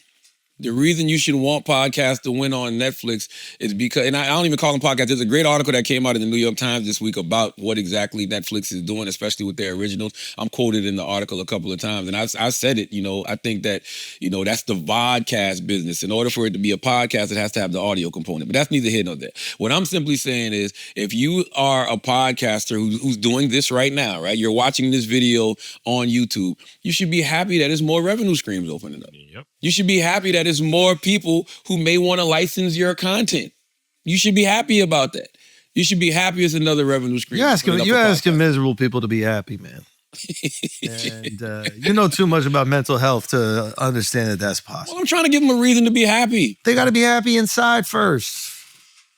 Because it's gonna come a time like you might be doing all of these numbers on YouTube, but you might be tired of having a platform that is demonetizing your content when they want to. You might be tired of being on a platform that's suppressing your content when they want to. So you might want to say, you know what, I want to take this great content that I'm creating and do a deal with one of these streamers, get some guaranteed money in my pocket for a couple of years, get introduced to a whole different audience on a whole different algorithm. Hopefully people that fuck with me, come over and watch it here as well, and boom, all is right with the world. That's what that's what I would do. That's what I would think if I was a content more creator. people. Listen, the more people that are competing for you, the higher your price goes. Mm-hmm. And the more companies that are competing for your attention, That's right. the lower their price goes. That's right. So it always benefits the creator and the consumer if there are more opportunities. If there's one place only, like I remember this even happened with stand-up specials. Like there were times where there was just one place. And they could pay you whatever the fuck they wanted. What'd you say? There was times of stand-up specials. There was one place. It was Comedy Central. Where's HBO, right? So now you have limited amounts, and they don't have to compete with prices. They just go, this is what it is. If you have 10 different platforms that are all trying to get you and your viewers to come watch on their platform, which is what it's really about, that price is a bidding war. That is a great example. What you're worth isn't real until somebody else offers something. That's right. That's right. Because Netflix got into the game of stand-up specials. Hulu's in the game of stand-up specials now. Amazon puts up stand-up specials. Hulu getting into the game of Netflix specials bumped everybody else's. Bumped everybody else's prices up significantly. Because it's not like Netflix doesn't want to pay you. They're gonna pay. They got money. They were gonna buy some Warner Brothers for billions of dollars, but they don't have to pay you more than someone else is willing to offer, right? Leverage. Yeah, so it's leverage. So if Hulu's going, hey, we're gonna give you this, then Netflix gotta go, all right, well, we'll match that, or we gotta beat that. And that's the same thing with TV shows. That's the same thing with movies. Yeah. Like, you want to be able to shop your shit to as many different people as possible because it's just advantageous to you. Yeah, and it's weird, right? Like I hear people talk. This is the other crazy thing to me. Like Netflix is the number one streamer in the world, right? Number two. No, they're number one. No, YouTube's number one. I don't think YouTube's considered a streamer though. YouTube's not considered a streamer like Disney and Amazon. Oh, it's not like a paid streamer in that regard. Yeah. But I hear what you're saying. Netflix is the number one streamer that has subscribers. Got it. Yeah, so they got 300 million plus subscribers. I think it's like 700 plus million global views a day. Yeah, you don't just dismiss Netflix. And the crazy thing that's funny, the funny thing to me is like people will be like, I'm not watching Breakfast Club on Netflix, but then you constantly tweeting about the America's Next Top Model doc. You constantly tweeting about Stranger Things. You constantly tweeting about the Diddy doc, whatever the fuck it is. It's what you said though. It's like change is always going to be tricky, and people are going to be frustrated with change, and eventually they'll adjust to it. And a lot of it is just narrative, Andrew. People. Somebody will get online, create a narrative, put something in somebody's head, and then everybody will run with it. No way. Yes. When has that happened ever? I can't fathom that even exists. I'm just saying, it happened. So now everybody's like, yeah, I agree. But no, I just want everybody to ask one simple question to themselves. What are the viewership numbers on Netflix? And it's not just for Breakfast Club. This is for Joe and Jada. This is for Chelsea Handler. This is for, anybody that's over there. Bill Simmons. What are the numbers on Netflix? They're not going to tell you. Now, when you get the numbers on Netflix, then we can have an honest conversation on whether this is working or not. And by the way, if it don't work, I will be the first to tell y'all. Yeah. Because I want us to win. If sometimes we got to be the first over the hill to see what's over there, cool. But I'll be the first to tell you if it don't work. Yeah. Trust me, trust and believe. Okay? And I will be, yes. Also, did anybody ever watch the whole Breakfast Club on YouTube, or were the interviews chopped up? Exactly. It was never the full show. Right. It was always segments, like so. And even now, when you go on the Breakfast Club on YouTube, we do put up clips. You know, we put up clips on. So nothing has changed on social media. That's how I would organize Breakfast Club on Netflix. I would have it piecemeal. And Well, Donkey Today is piece. For me, what I would do is like you click on Netflix and it's just like click on Breakfast Club and it's just like, you know how it has episodes and seasons. Oh, it does have that. But what I would break it up is like, okay, Donkey Today, and then there's all your Donkey Days. Okay, interviews, and then there's all the interviews, and then there's full episodes where you could just watch the full episode. But that way, if you just want the Donkey Today, you're running that. If you want an interview from 3 years ago that was fire and you just want to watch it again, you get that. Oh no, but it's no back catalog on this. That's what people don't realize. Like when you go like Everyday Daily. That's crazy. I would have bought the back catalog if I was them. You can't. How you buy a back catalog? It's all over the place. Yeah, I would have bought it anyway. 15 years all over YouTube. You can't do it. I and that would've shit, come on, back catalog Breakfast Club would be too crazy. Yeah, but you're not getting more money for it now. Yes, you are. I mean, you're getting like YouTube views and that kind Exactly. Like you're still monetizing on YouTube. But when you go there daily on Netflix, what you see is the Breakfast Club full show. Then you see Donkey of the Day. Then you see the full interview. So those are the three. I love it. Because they organize it like how the podcast. I would have just licensed it like they do Seinfeld or Friends or whatever. I would be like, yo, give us your whole back catalog and we're going to give you a licensing fee for the length of the contract here. And it can also be on YouTube, but I just want you guys to get into the flow of always coming to Netflix to watch your Breakfast Club stuff. Well, that's what I would have done. I don't want to say too much because I have ideas. And the last time I had an idea, which I knew was going to happen, like I knew YouTube was going. I knew, and I said there's a brilliant ideas episode where I was like, you know what, I'm not going to say this because I don't want to give them no ideas. I knew they were going to suppress the content that went over to Netflix. It just makes sense. What you mean? They suppressed the content, like the content that's still, because we still put clips up on YouTube. Oh, but they're not letting it get No, love at all. No, and why would you? But there must be some sort of like. What is the government body that regulates content on the airwaves? FTC? Man, get the fuck. FCC. Who they don't give a fuck. But there should be some FCC, like if you're unfairly throttling content, like that's. But they've been doing that. They can do that anyway. And by the way, they're not regulated by the FCC. What are we talking about? YouTube's never been regulated by the FCC. They must have some sort of regulation. No, that's always been the issue. I think that's None. for television. None. Not for streamers. FCC's for radio and fucking TV. There wouldn't be a Brilliant Idiots if they were. Oh my God. Yeah. Oh my God. But yes, man, go watch The Breakfast Club on Netflix. You know, listen, guys, we're doing great. That's all I can tell you. And stay tuned for, more announcements considering Breakfast Club on Netflix. Cause you know what my ultimate goal is, baby. And just let you know that's right around the corner. What's your ultimate goal? No, man, I don't want to say. You just said we know it. I've told y'all off air. I don't need to. I don't need to show my hands here. Yeah, I'll tell y'all when it happens. But it's gonna be great.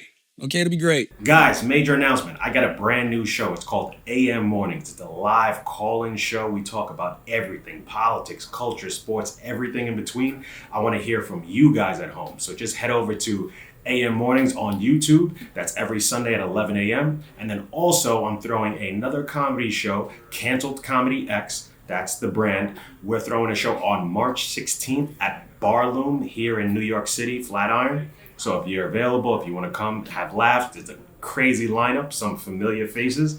And yeah, I'll see you there, canceledcomedyx.com. Peace. What else we got, Taylor Gang? I thought this was funny. What? More Asian hate? You know how you do. Don't you do It's it. not. Why you put Leave that my on guy Jess? Chris alone, because she like to do that shit, yo. She shot at Chris twice last week for no fucking reason. Chris don't bother nobody Yeah. in this room. Okay? It is fucked What do you mean up. twice? You did. Oh no, it was you then Andrew. You're right. You're right. You're right. You're right. You're right. What And we I got? didn't shoot at Chris. Yes, you 'Cause he's did. Jewish. Chris, can I ask you what did the Taiwanese community think about AOC's remarks about America defending Taiwan? Oh, I didn't see those remarks. What'd she say? Well, she got a lot of criticism for it, and some unfair, but like she didn't really have a concrete answer. she's like, we would do everything we could diplomatically to make sure that didn't happen. But I don't think she explicitly said America would defend Taiwan. And I'm just wondering how your people feel about it. She was kind of fence-sitting. She was Let's let Chris hear it. Yeah. Let's let Chris hear it. Would and should the U.S. actually commit U.S. troops to defend Taiwan if China were to move? I think that this is such a, I think that this is this is, of course, a very longstanding policy of the United States. And I think what we are hoping for is that we want to make sure that we never get to that point. And we want to make sure that we are moving in all of our economic research and our global positions to avoid any such confrontation and for that question to even arise. It's not the strongest statement I've ever heard, but listen, you guys have now had me convinced I'm Taiwanese, so I'll keep going on with that thought. But your wife is yes, Taiwanese, and her family's I have a vested interest. You frequent Taiwan a lot. Frequent visitor to Taiwan. Yeah. I have a lot tied up in Taiwan. The idea of Taiwan being overtaken by mainland China would be painful for me, for sure. I think I was talking to Charlamagne this weekend about it. I would also be a hypocrite, the same way that you see Iranian Americans all of a sudden, essentially, let's say progressive Iranian Americans who are here because of democracy and are here because of freedom, suddenly jumping in bed with Trump and cheering what he's doing. I would very much be the same sort of hypocrite, where if, a Republican conservative, type suddenly was the last defender of Taiwan, suddenly there's a saying, politics makes strange bedfellows, right? This would be an example of that. Having said all that, I don't think there's going to be a ton of support for Taiwan if that situation takes place. There's not a ton of support. You can't compare it to what's happening in Iran in terms of the U.S.'s relationship to the two countries. But I think the one message you're hearing throughout this from both sides pretty loud and clear is we don't want this country getting involved in this stuff, right? We got problems here that need to address. That would bode very poor. But I will say this, the same way I think, unfortunately, we might learn going into a country like Iran, which is filled with mountains and 92 million people, is not going to be Venezuela. No, not at all. You're not going to bomb people into regime change, bro. Is not going to be Venezuela for China in this case. Oh, whoa! This is a take I haven't heard. Go. I'm gonna be. Wait. Hold on. What do you mean? So this idea that like China, Taiwan we have to discuss hypothetical wars when there's real ones going on. I'm saying it's almost more calming to do it. All right, go ahead. Go ahead. Tell us what's I'm just saying Taiwan's a small country comparatively to China, right? Yeah. China has all the advantage in terms of military and arms and what have you. Yes. With all that being said, if they invade Taiwan, it is going to be brutal, street fighting, block by block. You think the Taiwanese people will defend it to the death? My wife's cousin is a very successful, executive on an international level, has everything to lose. He's very matter-of-factly told me, like, oh, if they invade, I will be out in the street with a fucking stick if I have to. Like, we're going to get killed out there. We're not going to lay down. Damn. And, how Iranians feel about it is probably a little more split. Taiwan's fairly split, too. Right? Because you got to remember there's a significant portion of the population from Taiwan who's a generation ago, they did immigrate from China. Right. In 1940. They were the nationalists who got chased out. No, the opposite. I'm sorry, the Mao opposition. Chiang Kai-shek, they were chased out by Mao, right? Yeah. So to those people, the idea of being part of China might not be the worst thing in the world. They see themselves as Chinese. Right. So people like my wife's family who have been in Taiwan for 400 or 500 years. Oh, that's interesting. Right. Oh, that's very People interesting. want a history of Taiwan. You can skip ahead if you're not into this shit. We'll mark it. But Taiwan as an island is inhabited by people who are essentially Samoans, let's say. That's my ignorance. I assumed that it was inhabited by the Mao opposition. I didn't realize that it was a country that it existed with its own indigenous population, and then the Maoist opposition came. No, that's not what happened. There's an indigenous population, maybe not Samoans, but Pacific Islanders or some sort. Yeah. Around the 17th century, Chinese pirates start using the coast of Taiwan as a base to raid mainland China. Then people start setting up sugarcane plantations on Taiwan. And you have a wave of immigrants from mainland southern China who come to Taiwan and they slowly begin to populate it, but they live essentially in peace with the indigenous population. And this is for about 400 years. Got it. There's a period when the Portuguese kind of take over, but for the most part, the mainland Chinese are in control alongside an indigenous population. The Japanese come in about 1880 maybe. They kind of leave the Chinese population alone, but they target the indigenous population. Taiwan has a huge mountain range which runs the spine of the country. It's very dense. It's very difficult to traverse. They chase the indigenous into the mountains and slowly kind of hunt them down and almost wipe them off the island. This is, turn of the last century. Yeah. So now you have essentially an ethnically Chinese population that's controlled by a colonial Japanese force. Until 1948, when the Japanese lose World War II, have to evacuate Taiwan, and now you have the nationalists who've been fighting Mao in mainland China. They're driven, they escape, they flee to Taiwan, and they claim that's China, which obviously it's not. And now you have a divided ethnically Chinese population where there's people. My sister is married to a Taiwanese American guy also. His parents immigrated from China in 1948. We call them Taiwanese. They see themselves as Chinese, right? Because they're ethnically Chinese. Everyone's ethnically Chinese. It's just... Except your wife's family, which is ethnically Taiwanese. But ethnically Taiwanese is still ethnically Chinese. But you said that there was an indigenous population that was chased into the mountains. Right, and there's some intermarriage, like she's partially indigenous, but right. The example would be like, we all came from, let's say, Britain to an extent, right? Yeah. There are people who came at one period, and then there's another wave who come 300 years later. They all have the same common cultural roots. Yeah. They don't see each other as the same. Interesting. So now you have a country that's split between two parties, and part of those people see themselves as Taiwanese and feel they have nothing to do whatever with mainland China. Part of them see themselves as Chinese, and they're fine with... Chris, you're never this enthused about Jewish conversations. We can talk Jew. Has he ever given us any breakdown like this about Israel? That was amazing. Ever. That was amazing. That was amazing. I'm not gonna lie, that I didn't know any of that. And I'm also thinking to myself, and I hate to say it, I feel like Chinese going into Taiwan is inevitable because of the state of the world. When you look at Russia, when things are happening that you never thought you'd see before. Right. Russia going into Ukraine, America going after Iran. Why wouldn't China go into Taiwan? They're not a great army, historically. Okay. I mean, knock on wood. They really would prefer to strangle you economically than invade. That's kind of their MO. Gotcha. Yeah, they're not a expansionists. Well, they do. I mean, they've expanded throughout Vietnam and all throughout Southeast Asia, Malaysia, and all these places, but they do it by sending waves of immigrants who populate and take over the government. Yeah. They don't love to send in armies. Their armies don't fight so well. Taiwan is, I think, the most densely populated country in the world. Could be So is that the only way for them to take over Taiwan? Well, they tried to take it over.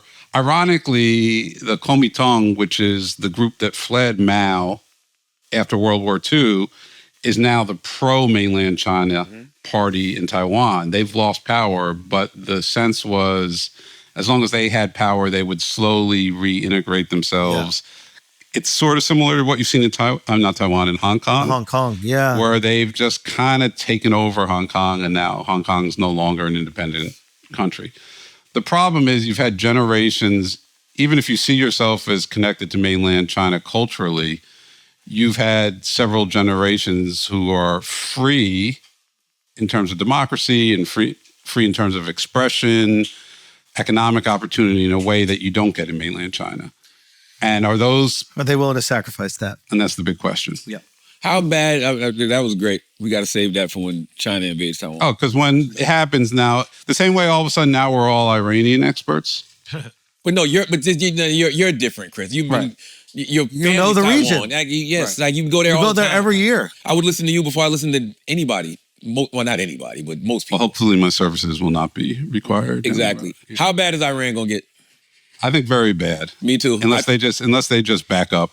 I think America thought this was gonna be the usual tit for tat. You know, we hit you, you hit us back. Okay, cool. We come back to the table, blah, blah, blah.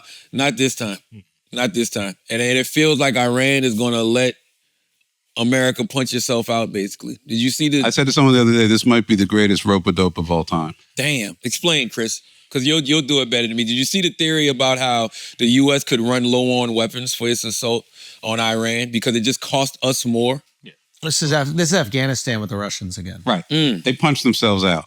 So like somebody told me that like Afghanistan was the Russians' Vietnam. I can see that. Right. So basically the Russians are like sending these like, military helicopters to go fight a war with people who are like literally hiding in caves. And then I think the Americans were arming them with rocket launchers that could take out these helicopters. And each helicopter costs fucking $20 million and each rocket launcher costs, $10,000. So if you just do the math, eventually you're like, okay, this is no longer worth it. And I think that's the situation where people are presenting for Iran, which is like, if it costs $1 million every time we shoot down one of these drones, it's $20,000. Yeah. You do the math. As long as they can keep making drones or keep launching them, it's just going to be too costly. Will we run out of missiles? I don't know. But will Iran ain't even got to their good shit yet, bro. So they say. The question is, have we limited their capacity to launch it? I thought we did that last summer. Oh, yeah. But listen, I thought we did that last summer. So when the war starts, the first casualty is the truth. God damn. So you can't believe anything you see. Okay, there's so many things that you can point to say that pisses you off about this situation, right? Schulz, you are a big anti-war guy. Huge. Right? My biggest issue, I'm not gonna say biggest, but the problem I have is I don't want American government and American elected officials beholden to anybody but the American people. I don't care if it's Putin in Russia. I don't care if it's Bibi in Israel. I don't want us doing the bidding of anybody except for I don't want the American government doing the bidding of anybody except for the American people. And I think that's the thing here that the American people are trying to understand. They're like, how is this beneficial to us? Right? Like, and you hear the people trying to put out the propaganda, which is they've chanted death to America. And it's just like, yeah, I don't want, no country should be chanting death to America, by the way. Okay. We don't want that. We're not pro that. Right. But like, oh, they're going to have nuclear weapons. The reality is like, you could tell me all these statistics and facts. But if the American people themselves, if we do not have an existential threat from the country of Iran, it's going to be very hard to get support for a war against them. And I don't know if the average American is walking around afraid of Iran. Do you guys think that exists here in America? How can they reboot a script for a war? But only not in a like conventional army sense. I mean, I'm afraid of any country or anybody that could unleash individual terrorists against the country. Of course, but I think Americans are afraid that they're not going to be able to afford healthcare. I think Americans are afraid they're not going to be able to buy a house. I think Americans are afraid that they're not going to be able to continue working at their job because it's going to be replaced by AI. So if you want to hear about a government spending hundreds of billions of dollars, you would hope that those hundreds of billions of dollars are going to work on those fears that America have, not this existential threat that you still have to convince us. Low on our list. Yes, but let's address the elephant in the room. Yeah. Very high on somebody else's list. Absolutely. Right? Yeah. So say the person's name.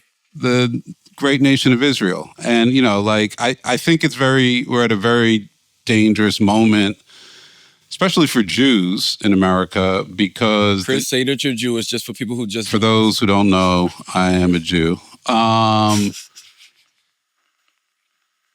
Jewish support in America, or I should say America's support for Israel has always just been like a given, right? For the last 50 years. Like it's just been sort of accepted. They're going to be our closest ally in the region, arguably one of our closest allies across the world, period.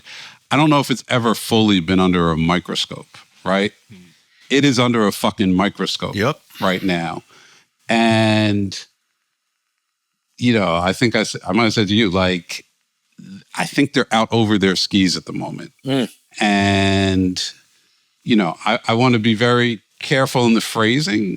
This isn't about Jews specifically in America. It's not even necessarily about the state of Israel. It is very specifically about the Netanyahu government, which is a very aggressive government, which is a right-wing government that's been corrupted and was frankly on its way out before October 7th with the possibility that he would have wound up in jail. Why does nobody talk about that? It's a very real situation. I'm like, why is nobody talking about it? I knew that already. And you forget that. You got a dangerous situation where, in my opinion, you have two leaders with nothing to lose who might potentially be facing jail or some sort of repercussion for how they're moving. And that's a dangerous combo. They're going to make moves that I don't think a whole lot of other people would have made. And you don't know what to believe because the story was last summer, I think it was, hey, we bombed their shit. That was crazy at the moment. Yeah. We've sent these incredible bunker. We obliterated their nuclear capabilities. It's over. Can we talk about that for a moment? Because there was an interesting thing that happened back then. We obliterated their nuclear capabilities, supposedly, which they were very easily got them back up and running within weeks, and now they're weeks away from another nuclear bomb. Okay, whatever. They did a retaliatory attack. Do you guys remember that? Yeah. They attacked a base. Where was it? Somewhere in the middle. It was light, appropriately light. It was a tit for tat. But what was interesting is after that, there was no further retaliation. That's what they thought this was going to be. I really believe that. Well, I'm curious your thoughts on it then, because what I thought about that moment was, I felt that basically the U.S. let them save face, right? They're like, we're going to take out your nuclear capabilities, right?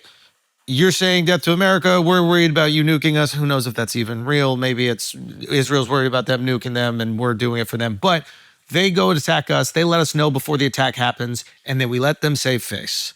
And then it's just, and I looked at that and I go, oh, wow, maybe we don't want to go to war with Iran. Maybe we are going to prioritize not having boots on the ground in a foreign country and trying to bomb them into regime change, which has never happened in the history of the world. Right. Maybe. And then this happens and it's like, all right, they're fucking off. It don't even make no sense. I mean, like what? The thing I hate the most is how Americans get screwed. I mean, number one, of course, the guy. Can I say one thing real quick? Because I hear all these people saying justifications for it online. They're like, well, what is it called? Iran state-sponsored terror has killed 1,000 Americans over the last whatever years. Iran state-sponsored terror have tried to kill President Trump.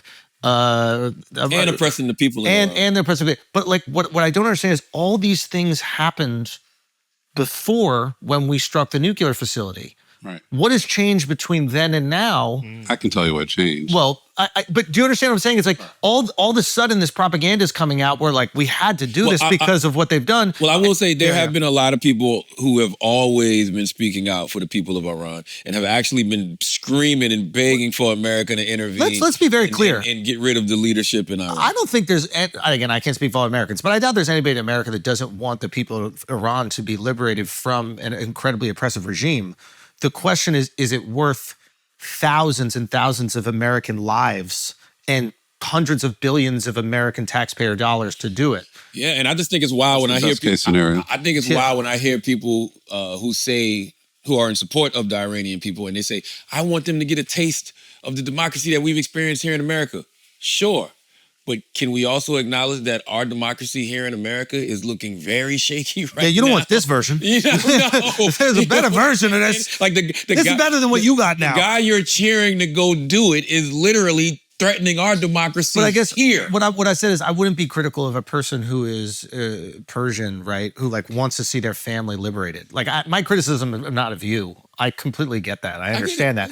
The question then is like, I also don't begrudge any American that's like, why the fuck are we doing this when I can't even afford to buy a house? How do we all of a sudden have hundreds of billions of dollars for this war that I don't even understand how it benefits us at all, and I don't feel any existential threat from this country? That's the basic thing, right? The basic thing is like Tupac said, they got money for war but can't feed the poor. But then you got the fact that there was no plan. Like there wasn't even no plan for the Iranian people. We're going to get these leaders out and then, the people will take over. What does that even mean? Number one. Number two, what about all of these people stuck in all of these countries? That's how you know it wasn't no plan. That's how you know none of this was really, truly premeditated. This is some spur of the moment shit. Because why wouldn't they get our people out of Israel and Dubai? So real quick, Chris. So what has changed, right? Because this is the stuff that I hear people that are supportive of this saying, right? They're like, they tried to kill Trump, right? Which you should never try to attempt to assassinate a leader of the United States of America, any foreign country. Did he give an example of how though? Again, I'm going off of what they're I don't want to call it propaganda, but let's just whatever. The war propaganda. So all the things that they're saying existed before we took out the nuclear facility. What has changed from then till now that we need to do this cash transfer? I mean, I'm just cash transfer on the table. Is it a fair question that I'm asking? Like, if it was so. This is the most like the brightest version I can paint of it. Yeah. Iran is at a historically weak moment in that remember, they're Shiite Muslims. They're not Sunni Muslims. Yeah. They're the minorities in the Muslim world. So they're essentially only have but so many allies to start with. Right. Syria was a very close major ally. Iran supports Hamas. Right. Hezbollah. Yeah, no, there's no. Those guys are all. The Houthis. Houthi. Yeah. Syria is over. Hamas is essentially destroyed. Hezbollah is like barely there. This was the moment where if you were a country that saw Iran as an existential threat, this is the moment to make your move. They're never probably going to be this weak again. The problem is the country who sees that is Israel. So what has happened between the relationship with Israel and America that suddenly we felt obliged to move with them because essentially we're their sponsor. We give them their military budget. We pour billions of dollars into them. We should be calling the shot in every situation. There's a famous moment, I think it was with Clinton, like when he was talking to Netanyahu and, I think Netanyahu, it was Sharon, but one of the presidents, was like trying to boss him out. He's like, who's the fucking superpower here? We're the superpower. We're calling the shots. We don't seem to be calling the shots at the moment. And the problem is, I would even welcome some bullshit messaging where they make a case. They don't lie us in the war no more, yo. They didn't even try. They didn't even try with this one. They didn't even try with the propaganda. Bush went through the whole yellow cake and the Colin Powell. The war on terror and all that. No, they don't. They go, Venezuela got oil, we're taking it. Greenland got rare earths, we're taking it. And now with Iran, they don't even have a thing that we're taking. Right? Like, they don't even say, hey, we're going to Iran, we get the oil. Say again? We don't even get a trailer, bro. I don't even know what that means. They just dropped the movie and expect us to go see it, bro. Yeah. Like the day of. Yeah. Like they didn't even warm us up a little bit. Warm us up a little bit. Before World War II, the King of England came here eating hot dogs. Right? Like they had to find a way to get American support into shit. And I think now with the way that like information is disseminated, it's like democratized. So like people can say stuff. So you don't have every single news program just spouting the same fucking bullshit, right? Now they can't exactly lie us in. Bro, they made Colin Powell go explain his case in front of the UN, right? He had to go. They sold it to us. I think I read a statistic that said 70% of all people during that time literally believed Iraq had weapons of mass destruction. 30%. I don't know if these are the exact number, but it's around the range. 30% thought it was some complete bullshit. Right now, I saw numbers that say it's the complete opposite. 30% are like, believe it, and 70% are like, what the fuck is this bullshit? And also, let's stop being frivolous with American lives. 4 Americans have died, right? 4 Americans have died. That we know of. That we know of. I have no reason to believe that number is only 4 people. Fair. I think that they, whatever, doesn't matter. I wouldn't. I think it might be up to 6 now. Or maybe it's 6 up to, okay. But my point is like, 0 American lives should be taken if you don't have an excuse for us to even go do this. Like, not a single American should be dead if you're not even willing to give us a reason why we should be going to do this. And if the whole world... How disrespectful is that to Americans? The people that not only foot in a bill for this, but also risking their lives for us, that you don't even give us the dignity of an excuse to do it? And what's so sad is when the whole... All of y'all got to get out of here. What's sad is when the whole world and Americans are looking at the situation and we know the reason. Because you're beholden to Bibi Netanyahu. Mm-hmm. We don't know why. We don't know if it's because of you're getting paid, allegedly. We don't know if we just know you're compromised in some way. And I'll say it again. I don't want any American elected official being beholden to anybody but the American people. Like, I don't give a fuck who it is. You know what? I think Iran took away the excuse that the U.S. was going to use because during the protest in December and January, Trump was talking like, hey, if you don't stop killing protesters, we are going to come and like defend them. Like we are going to get involved. And we already started sending a lot of those the boats, what are the military boats? We started Naval sending them fleet. there during that time. And then Iran all of a sudden just stopped killing protesters. So it took away the excuse we were probably going to use to attack. I don't know if that's true. They killed thousands of protesters. No, but he Trump, said that Trump was like, no, I'm talking about this was while they were killing them. Oh. It happened in December and January. And then they stopped killing protesters. I don't know if they stopped doing it because Trump said it or they stopped it because they killed enough that it thwarted the protests. That's what I think. No, I think the protests are still going on. And people were requesting that America come and liberate them. Right. Let's play this and then go to Asking Idiots, man. This is hold on. This is Jeffrey Sachs, the American economist. Listen to this. This has never been about nuclear weapons. This has been about Israel's regional hegemony in the Middle East. Israel wants to topple the Iranian regime, period. It has said so. This is not a mystery. This is not my claim. This is Israeli policy repeated year in, year out. The whole idea that Trump is negotiating to prevent Iran from getting a nuclear weapon, that was negotiated. Trump ripped it up. The Iranians have come back every year to say, we don't want a nuclear weapon. We want negotiations. The United States does not accept yes for an answer because it works for the government of Israel. This is the point. Why does it work for the government of Israel? It's a little hard to understand. Maybe because it's of Mike Hucklebee's parishioners, because of people who read the Bible and say, okay, that's our foreign policy. That's possible. It may be because of what's in the Epstein files that haven't been released. It may be blackmail. It may be corruption. It may be many other things, but it is not about America's interests. We have no interest whatsoever in going to a war with Iran right now. If there is such a war, it's a war because Israel has told the United States what to do. And that raises a question. Why has the United States done what Israel has told the United States to do for 30 years? And I don't just mean about Iran. I mean across the Middle East. Inquiring minds want to know, guys. So I said this like jokingly, but kind of serious on Flagrant.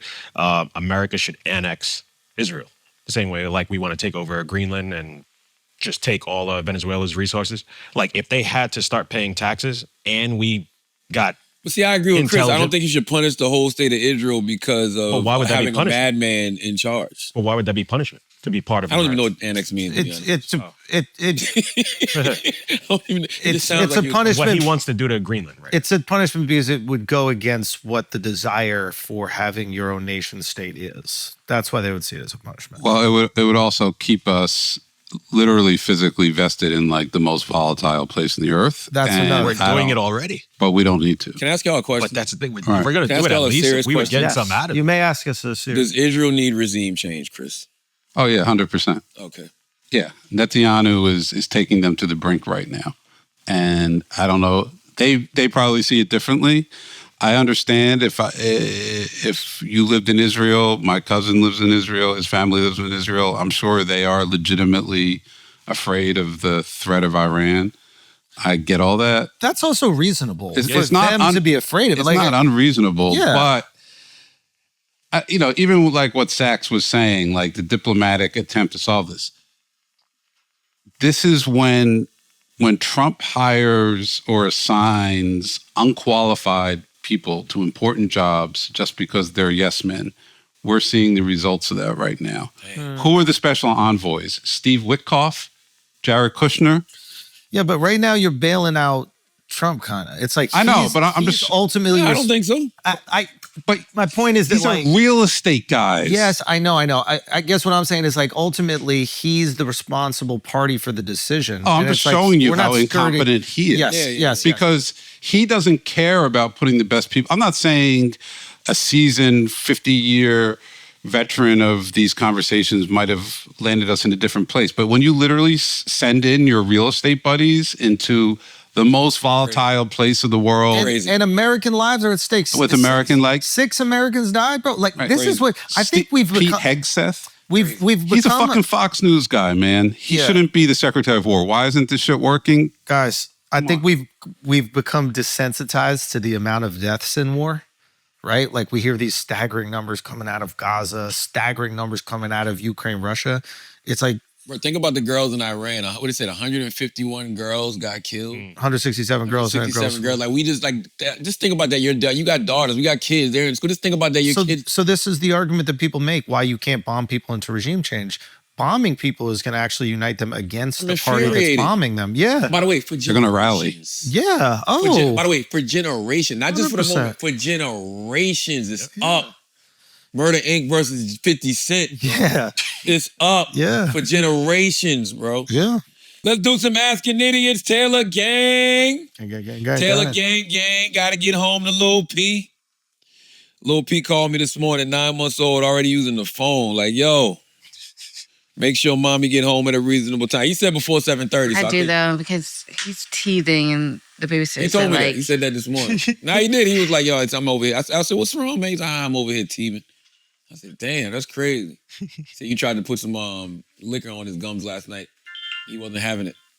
Is that true? what? Wait, what? What you mean? What you mean? That's so funny how much he just tunes you out. All right, Asking Idiots, man. Brian _ 710. Best stereotype that you believe or can prove that is real on any race. I mean, it's so many. I always say it's not a stereotype if it's true. I actually don't go out of my way to look for stereotypes, but when I see them, I understand them. You know what I mean? I told y'all the other day I was going down the got off the highway. I was going down the one way. You know, you get off the highway and it's like the yield sign and so you're going off the one way. There was a car coming the other direction. I had to like slow down a little bit. And the car was going the other direction. And then the car backed up in the middle of the median to drive back out on the road. Woman. What else? Asian. It's not a stereotype if it's true. That's literally what I think in my mind. I thought in my mind as soon as I saw it. I said, it's not a stereotype if it's true, yo. Damn, Chris. Well, so What you gonna do now? Chris getting it today, boy. I'm just Chris telling you. getting I it told y'all today. this story already. Anybody here been to Asia? Yeah. No, I've never been to Asia. Where have you been in Asia? I've been to Singapore. I've been to Malaysia. I've been in Singapore. The driving is impeccable.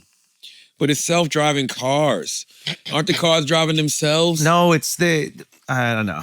I kind of think Asians are like pluribus. Like they communicate This is so stupid. all on one brain. So like when they're just with each other, they drive perfect. That's kind of what I was going towards. Yeah. So it's our yeah. fault. It's us. Yeah, it's like once you America throw us brings in, out bad driving. Got you. Yes. When you're in your home country and there's a understood set of rules and everyone's on the same page, the driving is. when you're in the Middle East, it's insane the driving. Like or even now you go to when I was in Africa, Egypt, insane the driving. They don't even like abide by the street lanes. It's everybody's honking, whatever, but it's this beautiful chaos and it kind of works. Yeah. Right? Maybe that's what makes them the best drivers. That's why they come here and it's Uber, right? So maybe they get the experience. That's like the Division I SEC school that you're going to learn how to be a football player. Colonization is another stereotype. What's that? Colonization. Like white people? Yeah. That we like to do that? Oh, yeah. Why? Oh, it's been going down the last couple of years. White people colonizing? Oh, yeah. Yes, sir. I feel like it's more non-white people moving into America. No. I'm talking about going to take a punch. Right? Like, aren't if you go on the internet, people kind of think we're being colonized. Every culture colonizes. Yeah. Yeah, but unless you broke and whack. What? I'm just saying, like, if your history, if your culture hadn't colonized at all at any point in time, you were just bums. Or good people. Nah, ain't no good. Like, ain't no good people. Like, That's fuck what I out of was- here. Like, fuck out of here. Ain't no I good actually people. went through a list. There's, from what I can tell, unscientifically, only one group of people who've never colonized another group of people. Ooh, who's that, Chris? This is good. I would call them Eskimos. I think there's another name you're supposed to use now. I don't know. Man, shut the fuck No, I'm up. serious. Cold people? And I think it's environmental. Like, you got to keep it real simple when you're living in the Arctic. You don't have the ability at the time. Everybody else is a colonizer. Eskimos, they're not guilty. I've never met an Eskimo, yo. Neither of you. Neither of you. I met Eskimo. Get the fuck out of here. Dead ass. Where at? I was in Alaska. Really? Yeah. How are they? Tall Mexican. Really? Yeah. I don't know why I thought they were short. Nah, tall. Do they really do the Eskimo kiss shit? Yeah. Really? Yeah. Yeah. You guys are retarded. Inuit. That's the word I was. Inuit. Inuit. Why are you calling them that, bro? You didn't have to call them the N-word, Chris. That's crazy. See, Yeah. stereotype. It's not a Inuit. stereotype, it's true. You're using the word, Inuit. you're using the N-word.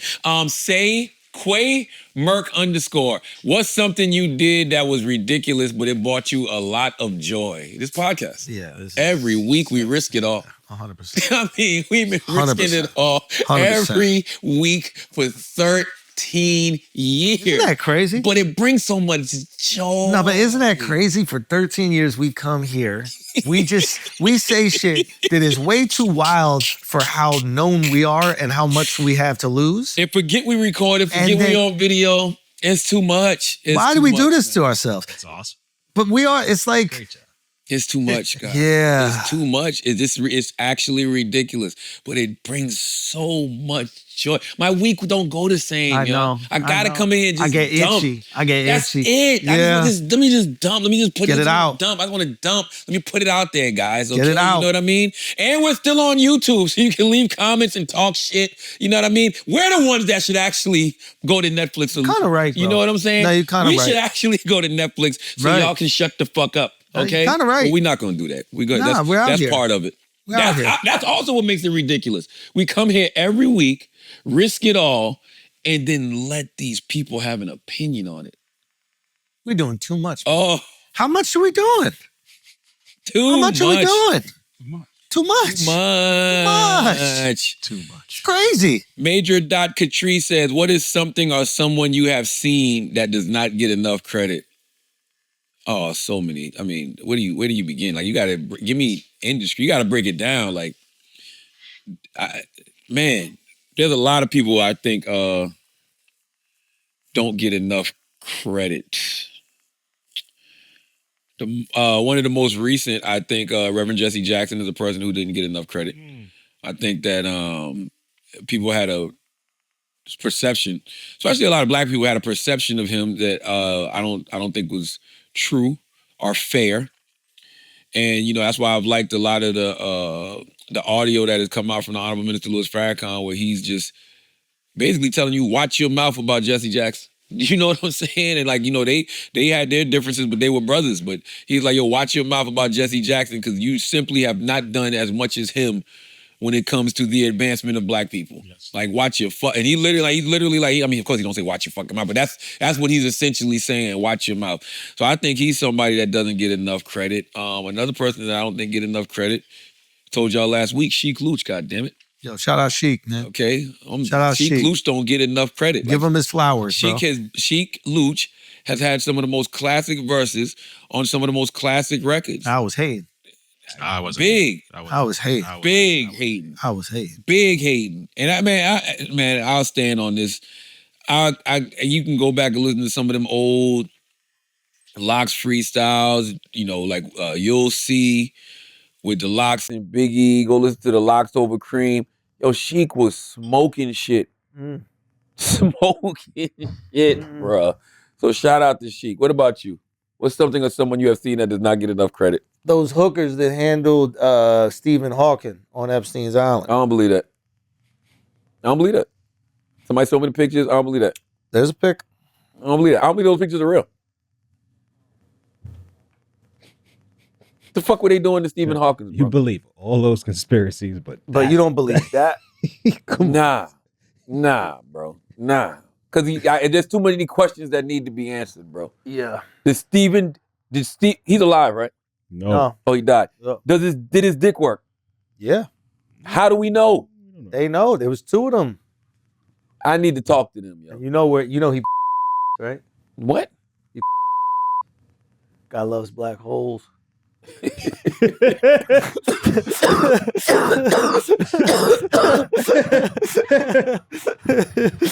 guy, man.